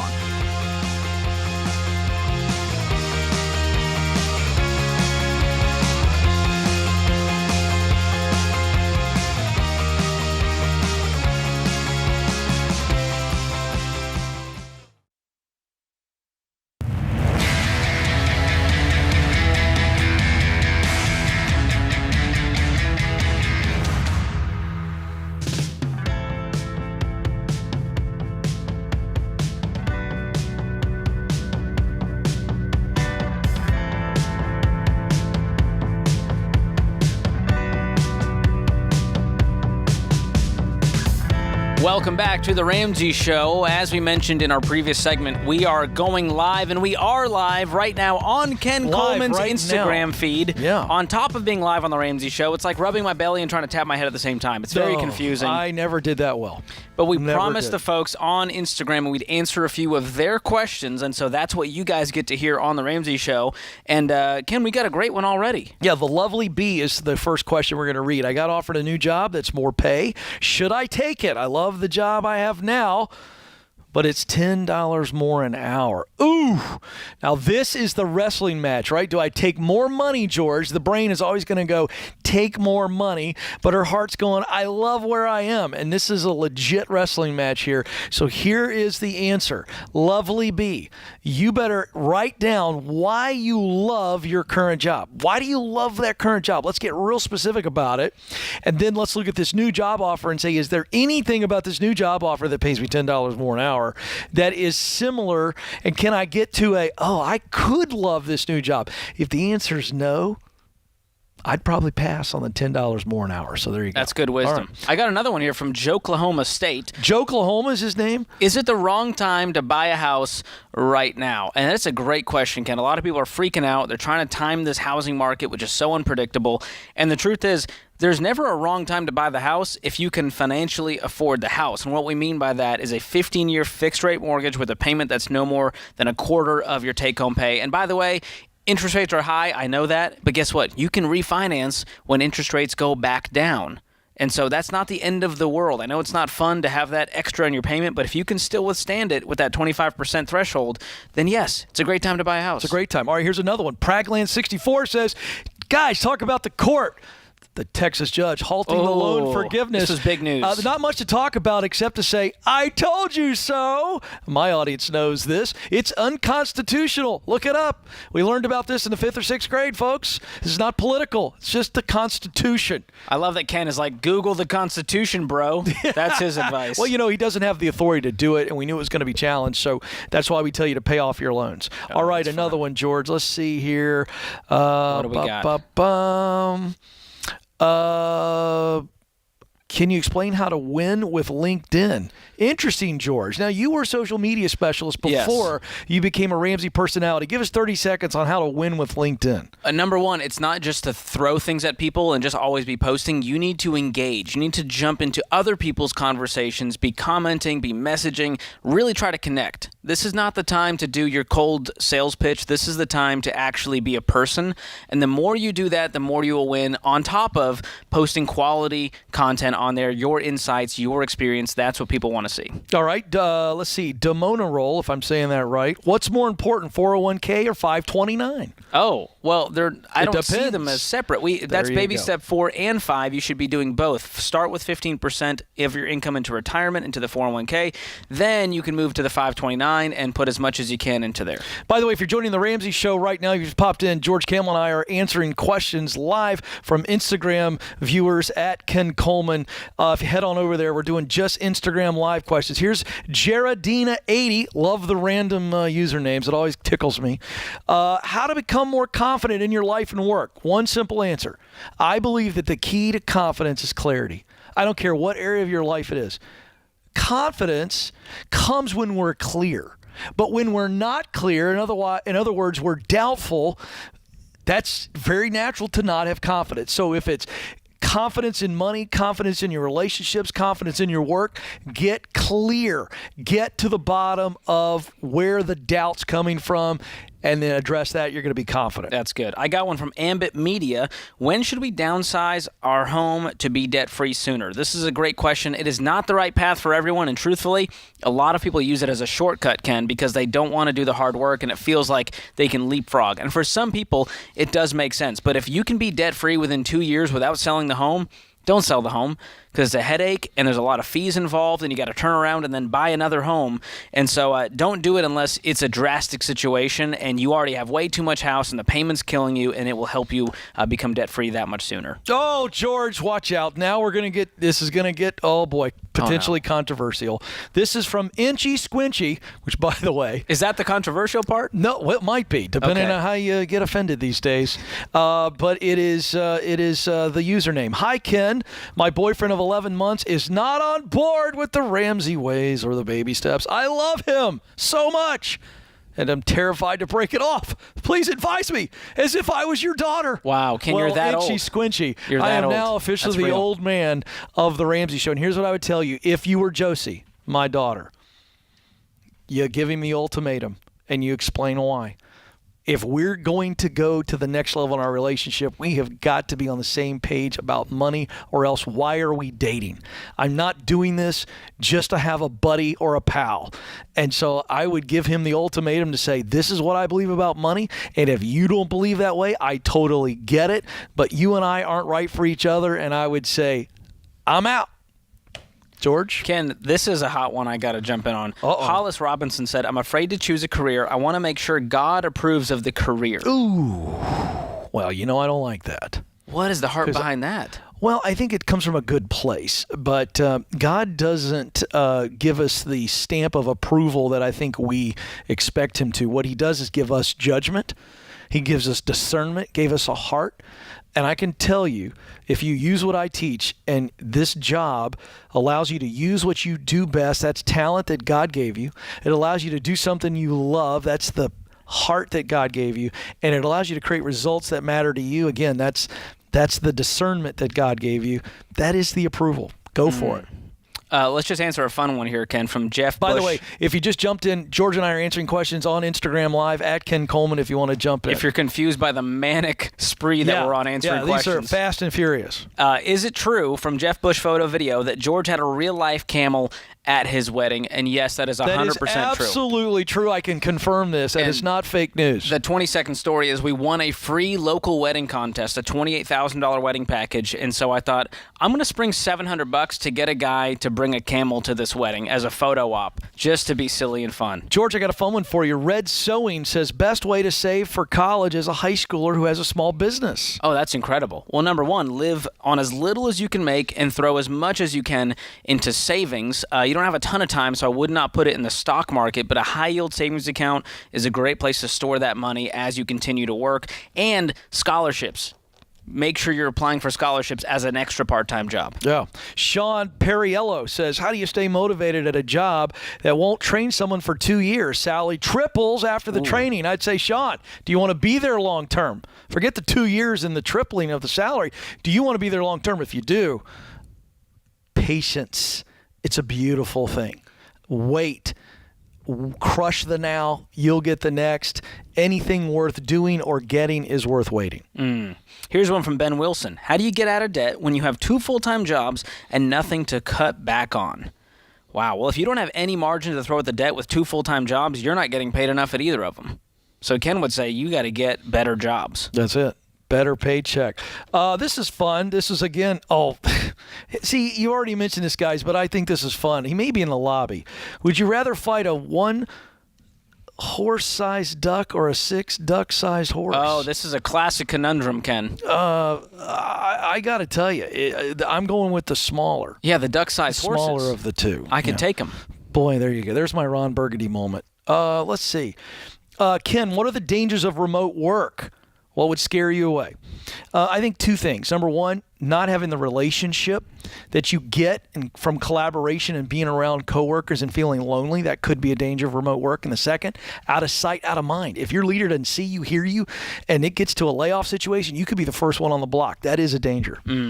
Well, we are running out of time, Ken. That but was I got to fun. say, this has been so fun going on Instagram Live, answering questions live on The Ramsey Show. Instagram, I got to go. Be sure to follow us at Ken Coleman, at George Camel with a K. We love helping people over on social media. Yeah, always Thank fun. you for all of that. Good times, good hour, Ken. Appreciate you. That puts this hour of The Ramsey Show in the books. We'll be back with you before you know it. Don't go anywhere. More of The Ramsey Show will be coming your way.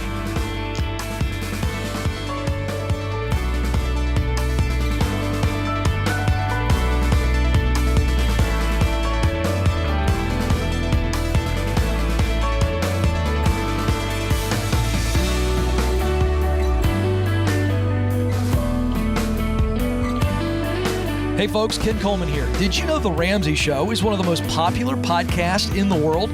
Get your daily dose of advice on life and money. Check out all of our shows from the Ramsey Network wherever you listen to podcasts.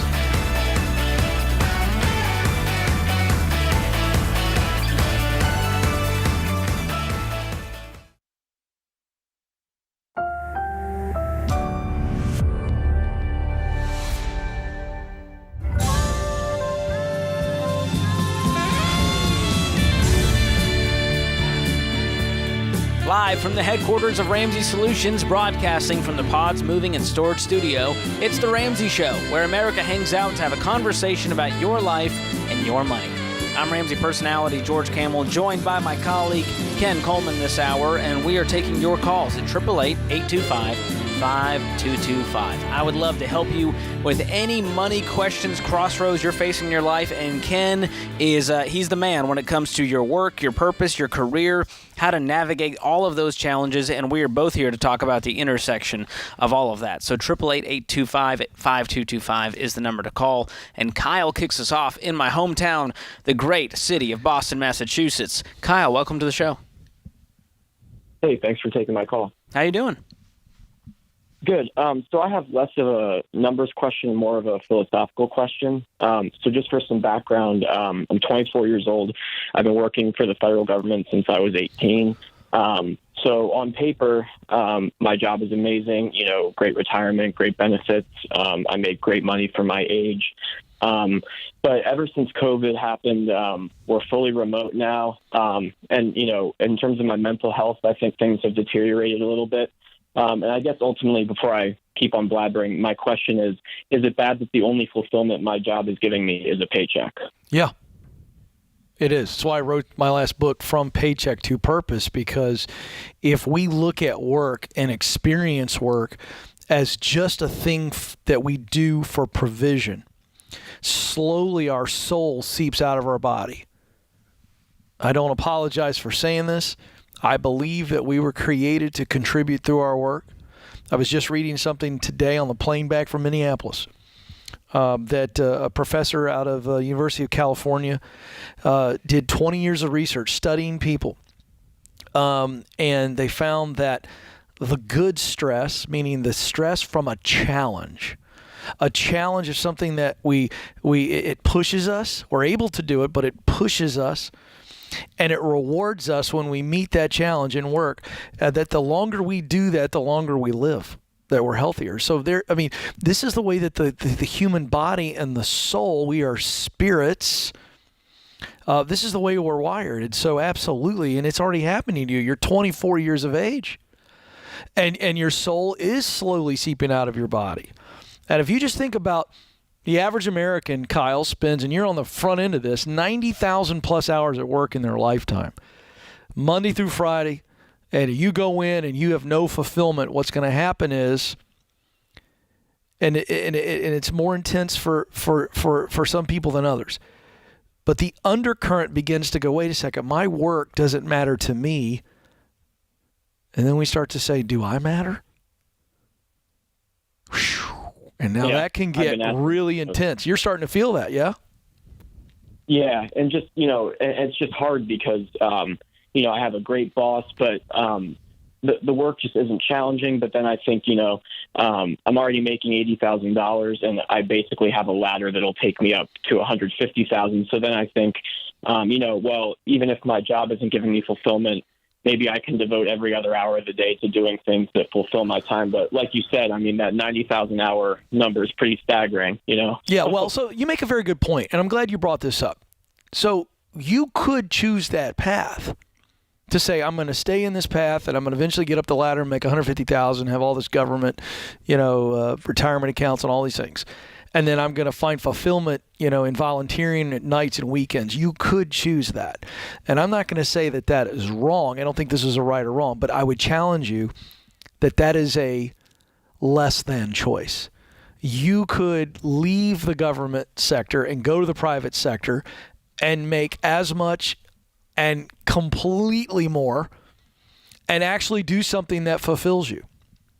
We got the... I think part of it's definitely complacency too, No. and just wondering. No, I'm going to tell you, complacency is the output. I'm going to tell you what's going on. And this is not judging you. I'm just trying to help you. It's not complacency. It's comfort. You've gotten comfortable with what you know, and even though you're miserable, you're going, well, at least I know what to expect. And we humans would rather be miserable than uncomfortable. But life starts at the end of our comfort zone, somebody said. I saw it on a T-shirt or a coffee mug one time. I'm sorry, I don't know who to attribute that to. It's not mine, but it's true. And so I would tell you, Kyle, I'm going to give you my Get Clear assessment, which is going to measure your talent, what you do best, your passion, work you love, and then your mission, results that motivate you. When all three of those things come together, it looks like this.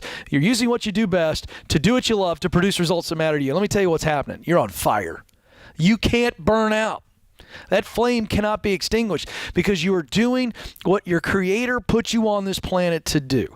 And I'm going to give you that Get Clear assessment because my challenge to you is not just to take the assessment, but to look at that purpose statement and the detailed report you're going to get on all three of those areas and let that become a high-level job description. And then because you've got good experience and you've got skill, let's make the transition. We don't have to rush. You're in no dire situation. You love your boss. All that's good. But now is the time at 24 to choose the path of purpose. And it is going to be uncomfortable. But I can tell you this, Kyle, when you get to the end of your journey, and I hope you make it to a long life and an old age, I'd rather you look back and reminisce, not regret. And that's the choice we as humans have to choose. And Ken, there seems to be 4 buckets or so where someone either they don't get paid enough, but they love what they do. They get paid really well, like Kyle, but they hate what they do. Yeah. Then there's the I don't get paid enough and I hate what I do. Right. And then there's the sweet spot, which is what you're talking about. Yeah. You can get paid really well and love what you do. Yeah. Or here's another thing. You can love what you do, and it's enough money. The third largest group of net worth millionaires are teachers with a median of $60,000. You know, I'm all for people making as much money as you want, but I can tell you this. Meaning is what I define success by, not money. Well, there's been so many studies that show after a certain dollar amount, you don't actually increase happiness and joy with income. The number $75,000 is pretty interesting. So people think, well, if I just made 80, Ken, my life would... No, you go with you. And so an increased income, lifestyle creep happens. You just spend more, and you go, well, that wasn't it either. I don't have the joy in my life. I don't have the passion. That's exactly right. I mean, here's the deal. When it's all said and done, and we want you to have financial peace, and that's what we're about here on the Ramsey Show. But when it's all said and done, all of that financial peace is going to allow you to make the contribution you want to make anyway. And so let's begin to look at work as more than just provision. Let's look at it as an opportunity for contribution. And it reminds me of this quote. I think it was from Rachel Cruz. She said, contentment turns what we have into enough. Yeah, great statement. Man, there is such a lack of contentment in today's culture because of all the marketing and everything's 24/7 and all of the inputs we have. It says you're not enough. You don't have enough. You need to be doing more. You need to be more. And man, that is an endless chase. So we got to stop and go, enough is enough. We're going to learn to be content. And if we're not content with where we are, we're going to be driven to get to that next thing. But man, if you keep chasing, you'll never get there. Yeah, it's true. So run your own race. If you want to change careers, you have the ability to do that in this country. There's so much opportunity out there. But please don't stay paralyzed by indecision. Don't do that. That is the worst place to be. Take action in your life. You have control. This is The Ramsey Show.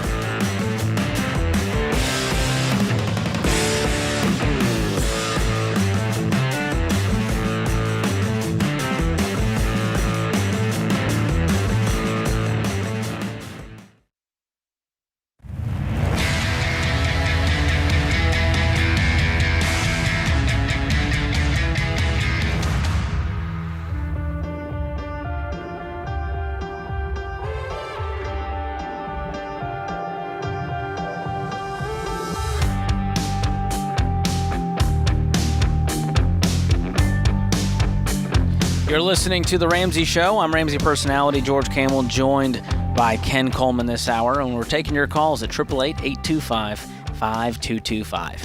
Jonathan joins us up next in Vancouver, Washington. Jonathan, welcome to the show. Hi, guys. Thanks for having me. Absolutely. How can we help today? Yeah, so I am currently a 19-year-old full-time working, full-time college student. I just bought a car in March of this year, and I don't pay a dime for college because I work through FedEx, and FedEx pays for all of my college. Yeah, so I've been working since I was about 16 years old, and I have had a little bit of a spending issue, and I only have about $2,000 in my savings account. So I was wondering if you guys could give me some ways to budget my money better and just say, you know, when my friends ask me to go out, say no and have that what's the word I'm looking for? Discipline? Yes. Yeah. So George is the money guy. Let George work on the old budget for you. I'm curious, what are you spending the money on? Do you think you know? Like, what are your major areas of expenditure? Yeah, so I actually refinanced my car. I was paying an arm and a leg a month, about $400 a month just for the car payment alone, and another $270 just for my insurance. So I just refinanced the car, and a lot of it was going to my bills. I'm very independent. I'm on my own phone plan. I pay for my own gas, my own groceries, a lot of things. The stuff that I do save, and I have quite a bit left over at the end of the month, I just spend on impulse decisions, like impulse buys. Okay. So, Jonathan, what are you making right now? I make $22.90 an hour and about $40,000 a year. Wow. While being in school full time? Yes. When do you graduate? I'm planning on graduating 2026. Okay. So you just started? Yes, sir. And what career field are you looking to get into? Law enforcement. Okay. So you have $2,000. You've been working for 3 years. Now you're a young guy, and you said you paid cash for this car, so you don't have the car payment anymore? No, I actually do have the car payment. Explain that. You said you paid cash for the car. Oh, no, I did not pay cash. I put $3,000 down. Okay, well, that's very different. What's the car worth? It's worth about $20,000 right now. Okay, and what is left on the loan? About $23,000. Yikes. Okay. I mean, it's a lot of car for your income. We say we don't want all the things with the motors in it to add up to more than half of your annual income, and you are right there. Yeah. For a 19-year-old to be driving a car that nice. So let's just say you keep the car. What is the plan to pay this thing off? Just keep on my payments. Like I said, I refinanced this. My payment did go down, but I'm planning on. That's not solving the problem. You just move the money around. Yeah, so I was planning on just paying more than my monthly payment was, just to add up some extra or take off some time to pay it off. Okay. Do you have any other debt? No, sir. Okay. Are you driving for FedEx, or are you in an office or a warehouse? I work at the airport, so no, I'm not driving. Okay. George, I would like to see him. You know, he doesn't have a lot of time, but I'd like to see him change his budget so radically that he can get not upside down, so get on the right side of this thing, and then sell the car and go with a $3,000 or $4,000 car. Yeah. Is that too extreme? Well, we say if you can't pay off the car within 2 years, then we got to sell the car. Right. It's just too much of your world wrapped up in this thing, and your future is too important for you to just have these payments you're sending out on top of the spending habits, and all of a sudden, man, you're making great money. You got nothing to show for it. And part of that is the debt. Part of it's the spending. We can get both under control. One of those ways is through a budget, which it doesn't sound like you're doing right now, and we want to help with that. I'm going to gift you 1 year of every dollar premium if you're willing to use it. Are you willing to get on a plan? Yes, sir. Okay. So when you open up every dollar, you're going to list your income at the top, followed by all of your expenses. And here's the thing. You are the boss of that budget, and when it's done, it's the boss of you. Yeah. And so what that means is once you set it, you go, man, I am not spending more than $200 on food this month. I'm not spending more than $70 on entertainment this month. That means when your friends ask you out, say, hey, dude, come out with us. And you go, sorry, dude, it's not in the budget. And they're going to say, dude, you're so lame, man. You get a lot. And you're going to say, that's cool. You guys can come to my place. We can get some pizzas and just hang out. And if they say no to that, it may be time to find better friends if they're just unwilling to compromise and cheer you on with your financial journey. And with every dollar, I'm going to gift you FPU. I think going through that will motivate you because you need a long-term why right now. You're a young guy. You're driven already, the fact that you're at this place in life. But if you have a long-term mindset, I want 29-year-old Jonathan to be proud of the decisions that 19-year-old Jonathan made. Yeah. And that's a different mindset to have because most people your age are thinking about next weekend, not 10 years from now. Yeah. By the way, Jonathan, that's incredible advice, and that's what you're going to have at the top of your mind. And you need a true visual of what George is talking about. Where do you want to be at 29? Get a clear, crystal clear image of that. And when your buddies start giving you a hard time, come on, man, let's go to the club, blah, blah, blah, or whatever it is they say these days. Do the kids go to the club? I don't know. Idea. I'm so old, I don't even know. But I'm not even sure where the voice came from. But the point is the ability to say no only comes from a decision that is made much earlier. Yeah. And you make that decision and then you manage that decision every time you're tempted.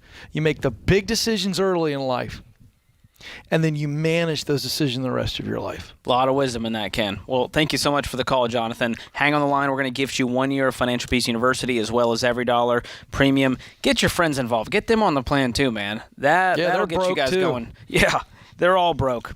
All right, we're going to go to Robert in Boise. Let's go, Robert. How's it going with you? That's good. How can we help today?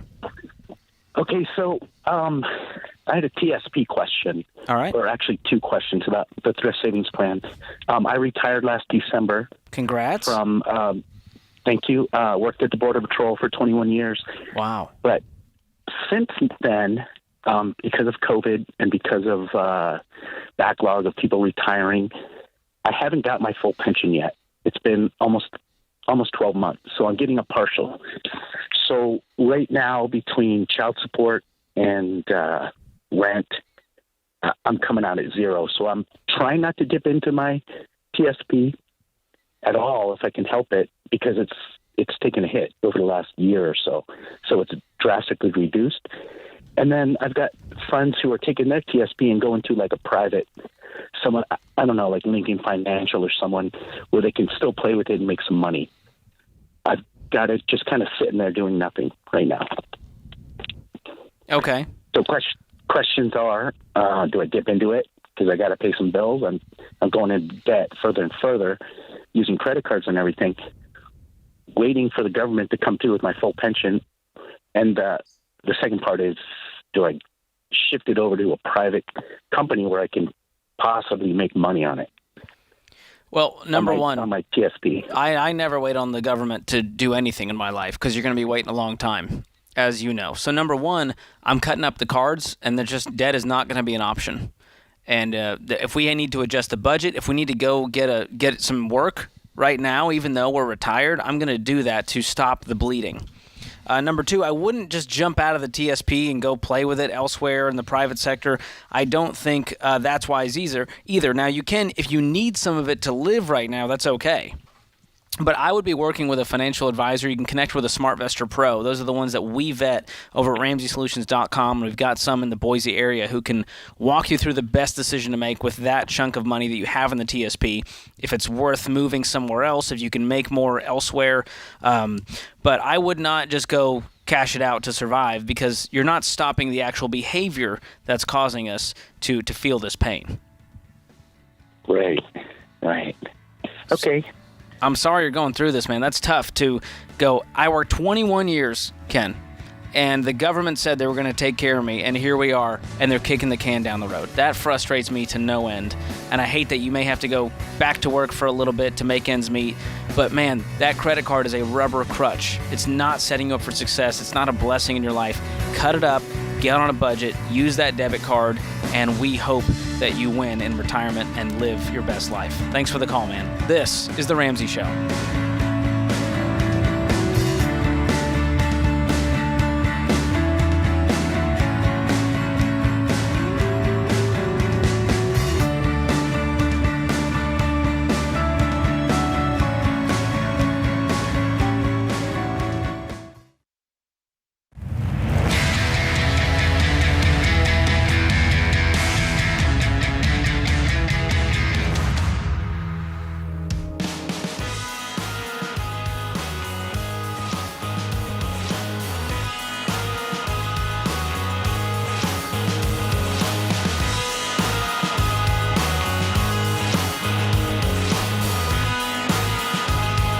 Well, we just got back from our Building Wealth event in Minneapolis. It was a powerful night, sold out, 5,000 folks out there. Incredible energy. So good. Wish we could do those every night. There's a lot going on right now. The midterms are wrapping up. Inflation's still hanging around. Stock market's a roller coaster. But that's exactly why we are out on the road doing these Building Wealth live events. We want people to know, regardless of what's going on in the White House, there is a way to take care of your own house and build wealth for your future.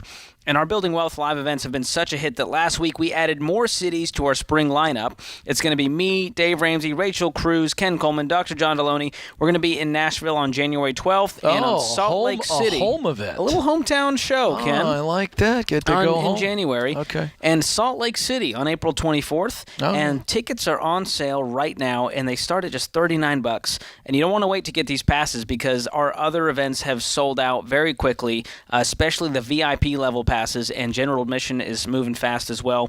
So quick recap on where we've been, where we're headed. Nashville, January 12th. Indianapolis on February 16th, Austin, Texas on February 23rd. I love Austin. Salt Lake City on April 24th, and Anaheim on May 2nd.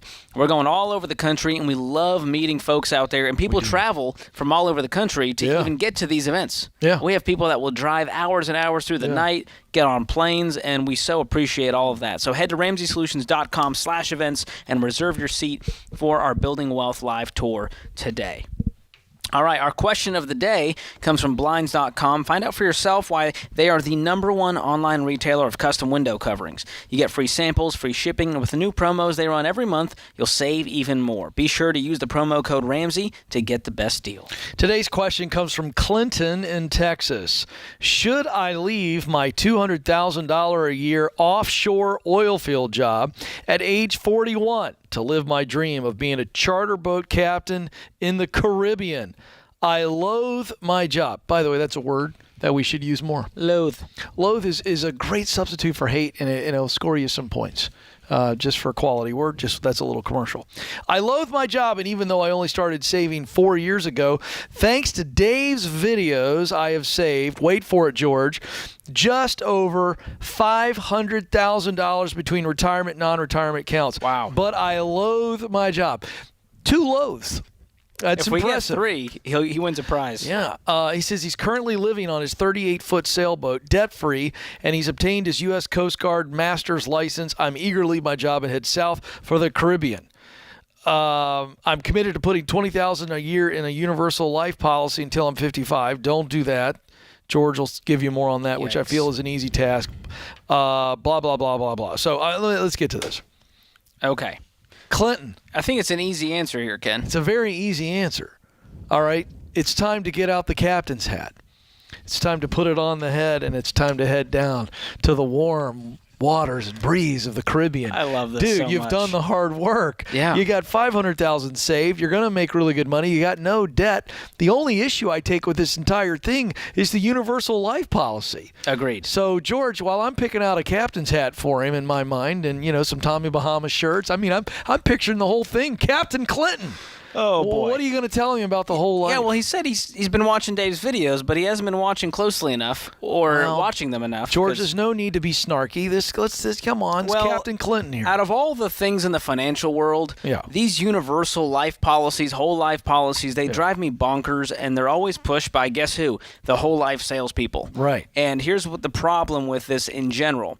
They go, well, Ken, you could use your life insurance policy as an investment vehicle and make so much money. Tell me more, George. Well, they take all of your giant premiums they charge you, they put that in their pocket, and then they give you a crappy investment return with these cash value parts of the policy. So here's what you do instead. Instead of putting $20K a year in a universal life policy, get a term life policy for 15, 20, 25-year term, level term, and it's going to be a fraction of the cost. And with all the extra money you just saved, invest that money, and you'll be way better off. Don't listen. I don't know who sold you on this, man, but you're a sharp guy, and you do not need to be sinking 20. No pun intended there, Ken. I see what you did there. $20K a year. And I'd add one other thing, if I could, Captain Clinton. When you get to the Caribbean, email George and I. Tell us where your charter boat is. With a photo. Give us a special discount for our incredible advice that we've given you. And we'll do a Camel Coleman vacation. We'll take the wives down there, and we'll get out there on the boat with Captain Clinton. The Sounds ladies lovely. deserve it. Yeah. Little catamaran, maybe? You ever done one of those? No. It's another great word nobody uses. Catamaran. Catamaran. Gosh. I tell you what, George, nobody loathes being on a catamaran. You listen to this show, and Ken will teach you about 17 new $10 words that he's got in his back pocket. Yeah, you win at work. Ken with is those words. wealthy when it comes to vocabulary. Didn't I'll have a tell you that TV much. till I was 12. And it shows. Read a lot of books. And it shows. All right, let's get to some calls. Kevin is in Minneapolis. Kevin, how are you? Were you at the event? I'm outstanding. Don't let anybody give you crap about the Mall of America. And Ken, your cardigan game is strong. So okay. That was all. Context there, we folks. need to explain to the audience what Kevin is talking about. Ken was wearing a cashmere cardigan, and John Deloney was dogging him the whole night. Because John is jealous that John only wears shirts you get at Hot Topic. And so when you wear a cashmere or anything, it throws John off. And then, he doesn't even know how to spell cashmere. While in Minneapolis, me and our Ramsey personality, Eddie Cullen, went to the Mall of America to see what it was all about. And Rachel called you out on the panel and mentioned that. And we got flack for that. And so thank you for that, Kevin. I appreciate that. Hope you had a great time at the event last night. Fantastic. And it's ironic that you just plugged it, but anyone who can get to these events, it's life-changing. I was able to bring my wife. She wasn't on board the whole Ramsey-ish stuff, and that'll be my question. But just real quick gratitude.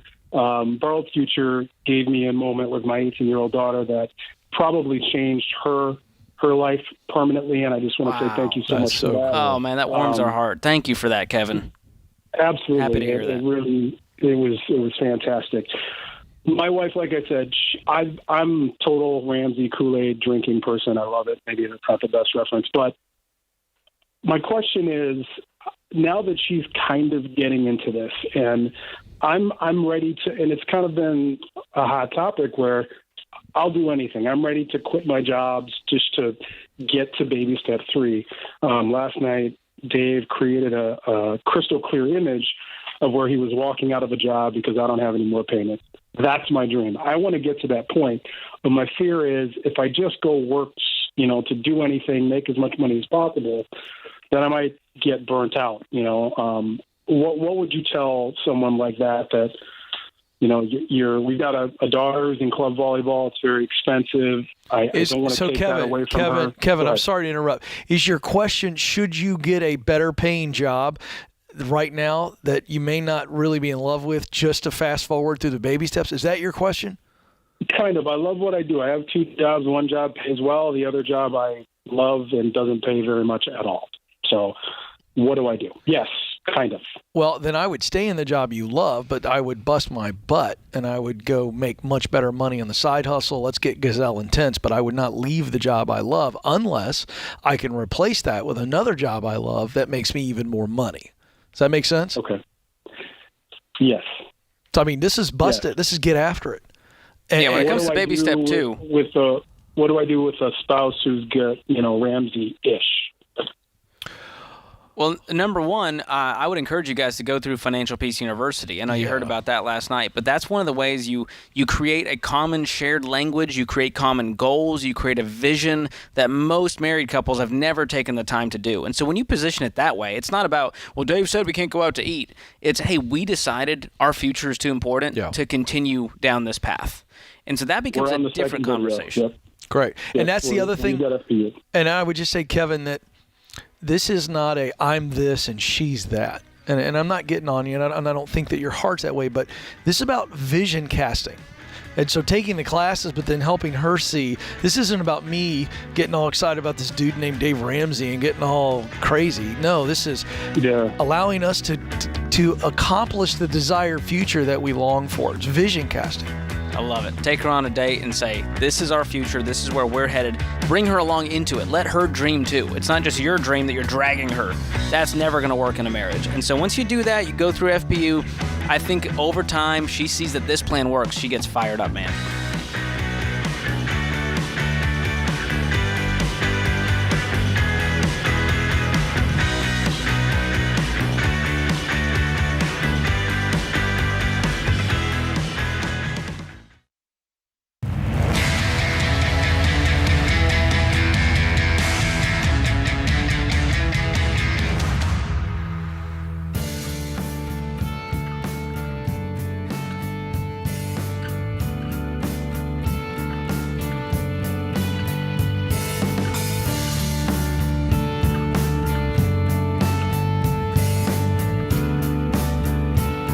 Our scripture of the day, John 15:13. There is no greater love than to lay down one's life for one's friends. George Washington once said, the willingness with which our young people are likely to serve in any war, no matter how justified, shall be directly proportional to how they perceive the veterans of earlier wars were treated and appreciated by their nation. Man, beautiful words. They don't make them like they used to, Ken. Quickly, I want to give some context for Veterans Day because there's a lot of mythology around there. The purposes of Veterans Day versus Memorial Day often get mixed up. And here's the difference. Veterans Day honors all who have served and are still with us, while Memorial Day remembers those who have lost their lives in service to our great nation. And both days are hard for veterans because on both occasions they're reminders of their fellow servicemen and women, the ones they've lost, the ones they couldn't save, the ones that couldn't save themselves. And if you know a veteran, you've got one in your life, understand this is a day of mixed emotions, of pride and loss. So please be sure to thank them today, love on them today.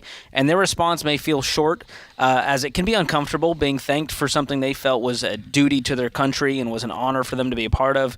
But showing that you care enough to give a simple thanks does go a long, long way, Ken. Yeah, it reminds me of my grandfather growing up. He left Pearl Harbor 6 months almost to the day of the bombing. at Pearl Harbor, and anytime he would be honored on Veterans Day, he would get a little teary thinking of some of the men that some of his friends that stayed in the service at that time and lost their lives on that fateful day. So it's a very good call out. And again, I think one of the things that would be good for all of us, and specifically young people, is making sure that young people in our lives understand the value of today.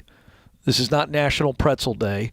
It's Veterans Day, and we derive great liberties from the men and women who are courageous enough to put their life on the line. So, amen. Big day. Yeah, it definitely gives me pause and causes me to be extremely grateful for those men and women. So thank you for that, and happy Veterans Day to you all out there. All right, let's go to the phones. David joins us up next in Salt Lake City. David, welcome to the Ramsey Show. Hey, thank you for having me. I really appreciate you guys, the whole Ramsey team. I've learned a ton over the last few months since I started listening to you. Sure. And really appreciate your appreciation of veterans too and helping them out. So thank you. How can we help today? Yeah, so I was listening last week, and David mentioned on the show that a caller mentioned that on your site it says that for stocks, you should invest in kind of 4 buckets: growth and income, growth, aggressive growth, and international. And so it gives on the website, it gives kind of I guess an alias for growth and income, which would be large cap or blue chip and so on. It kind of describes the other 3 buckets a little bit better, but international, it doesn't really say what you would suggest investing in as far as the international bucket goes. Mm-hmm. And I'm looking at my 529 options, and there's 6 different options, like growth, value, developed market, emerging market, stock index. And so I was wondering what would be good, because I want to have a good investment in my 529 and my 401k, and I also max out my HSA, and I want to invest anything after, what I need for my deductible. Way to go. Man, you are so far ahead of the curve. It is inspiring. So you're doing a great job. And the fact that you're asking these kinds of questions tell me that you are going to win when it comes to money. So with international funds, what you're looking for here is a proven track record. So it's not that there's a specific company, and when you say stocks, I want to make it clear to everyone listening, we are not talking about single stocks in an international company like Samsung. We're talking about mutual funds that represent shares of many, many companies inside of that international fund. And so that's what we're talking about here, to be clear. And you're right, there's a lot of options, and there's so many different types of accounts, and every company has different funds, and it depends on what you're looking at. And so do you have a good financial advisor, a good SmartVestor Pro in your life that's walking you through some of these decisions? Not currently. I was kind of holding off on it a little bit, but yeah, I mean, I could definitely look into the SmartVestor Pros.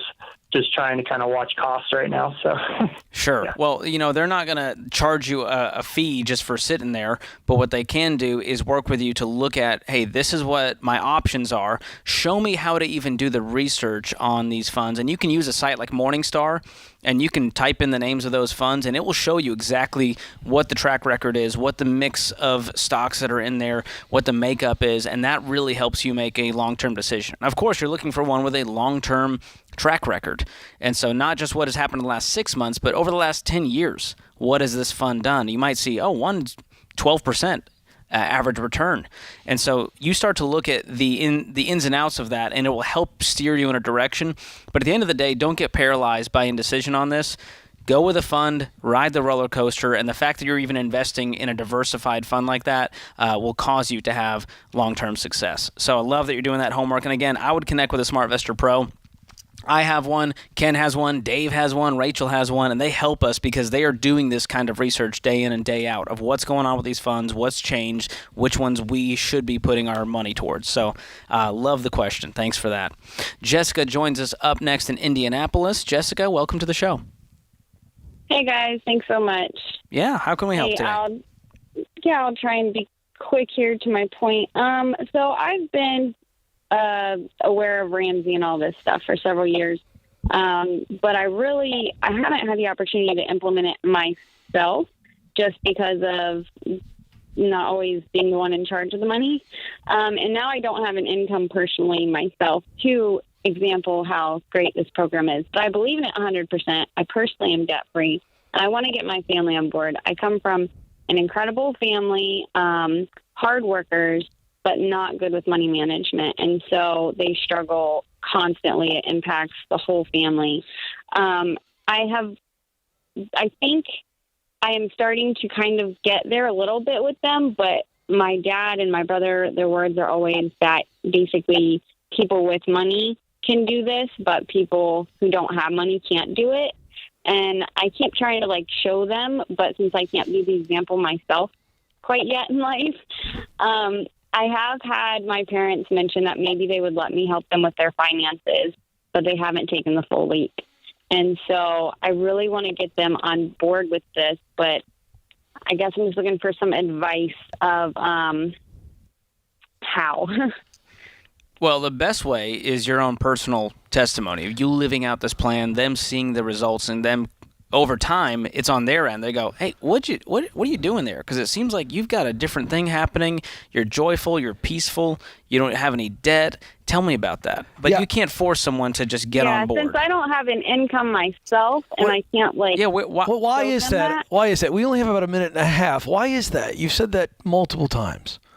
Yeah, because I have a disability that doesn't allow me to work, and I've not been able to get disability at this point. Are you single? So, recently divorced. Okay. Okay. So you don't have disability income. How are you paying the bills?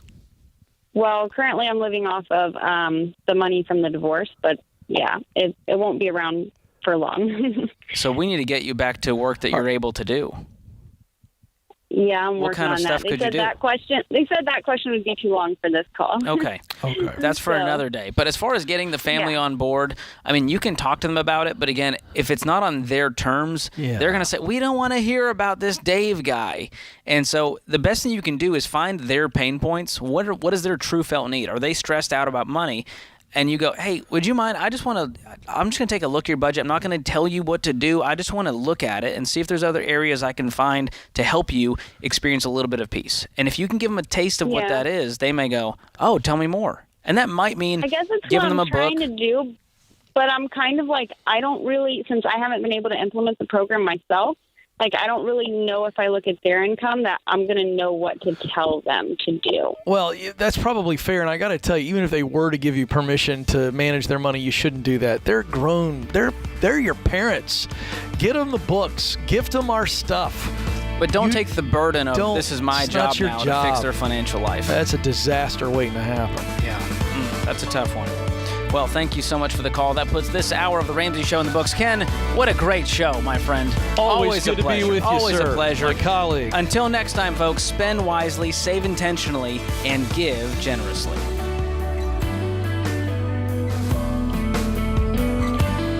Do you love a good Dave Rant? Want to see the latest Ramsey Show videos going viral? Check out your favorite moments from The Ramsey Show on YouTube. Go watch and subscribe to The Ramsey Show channel on YouTube.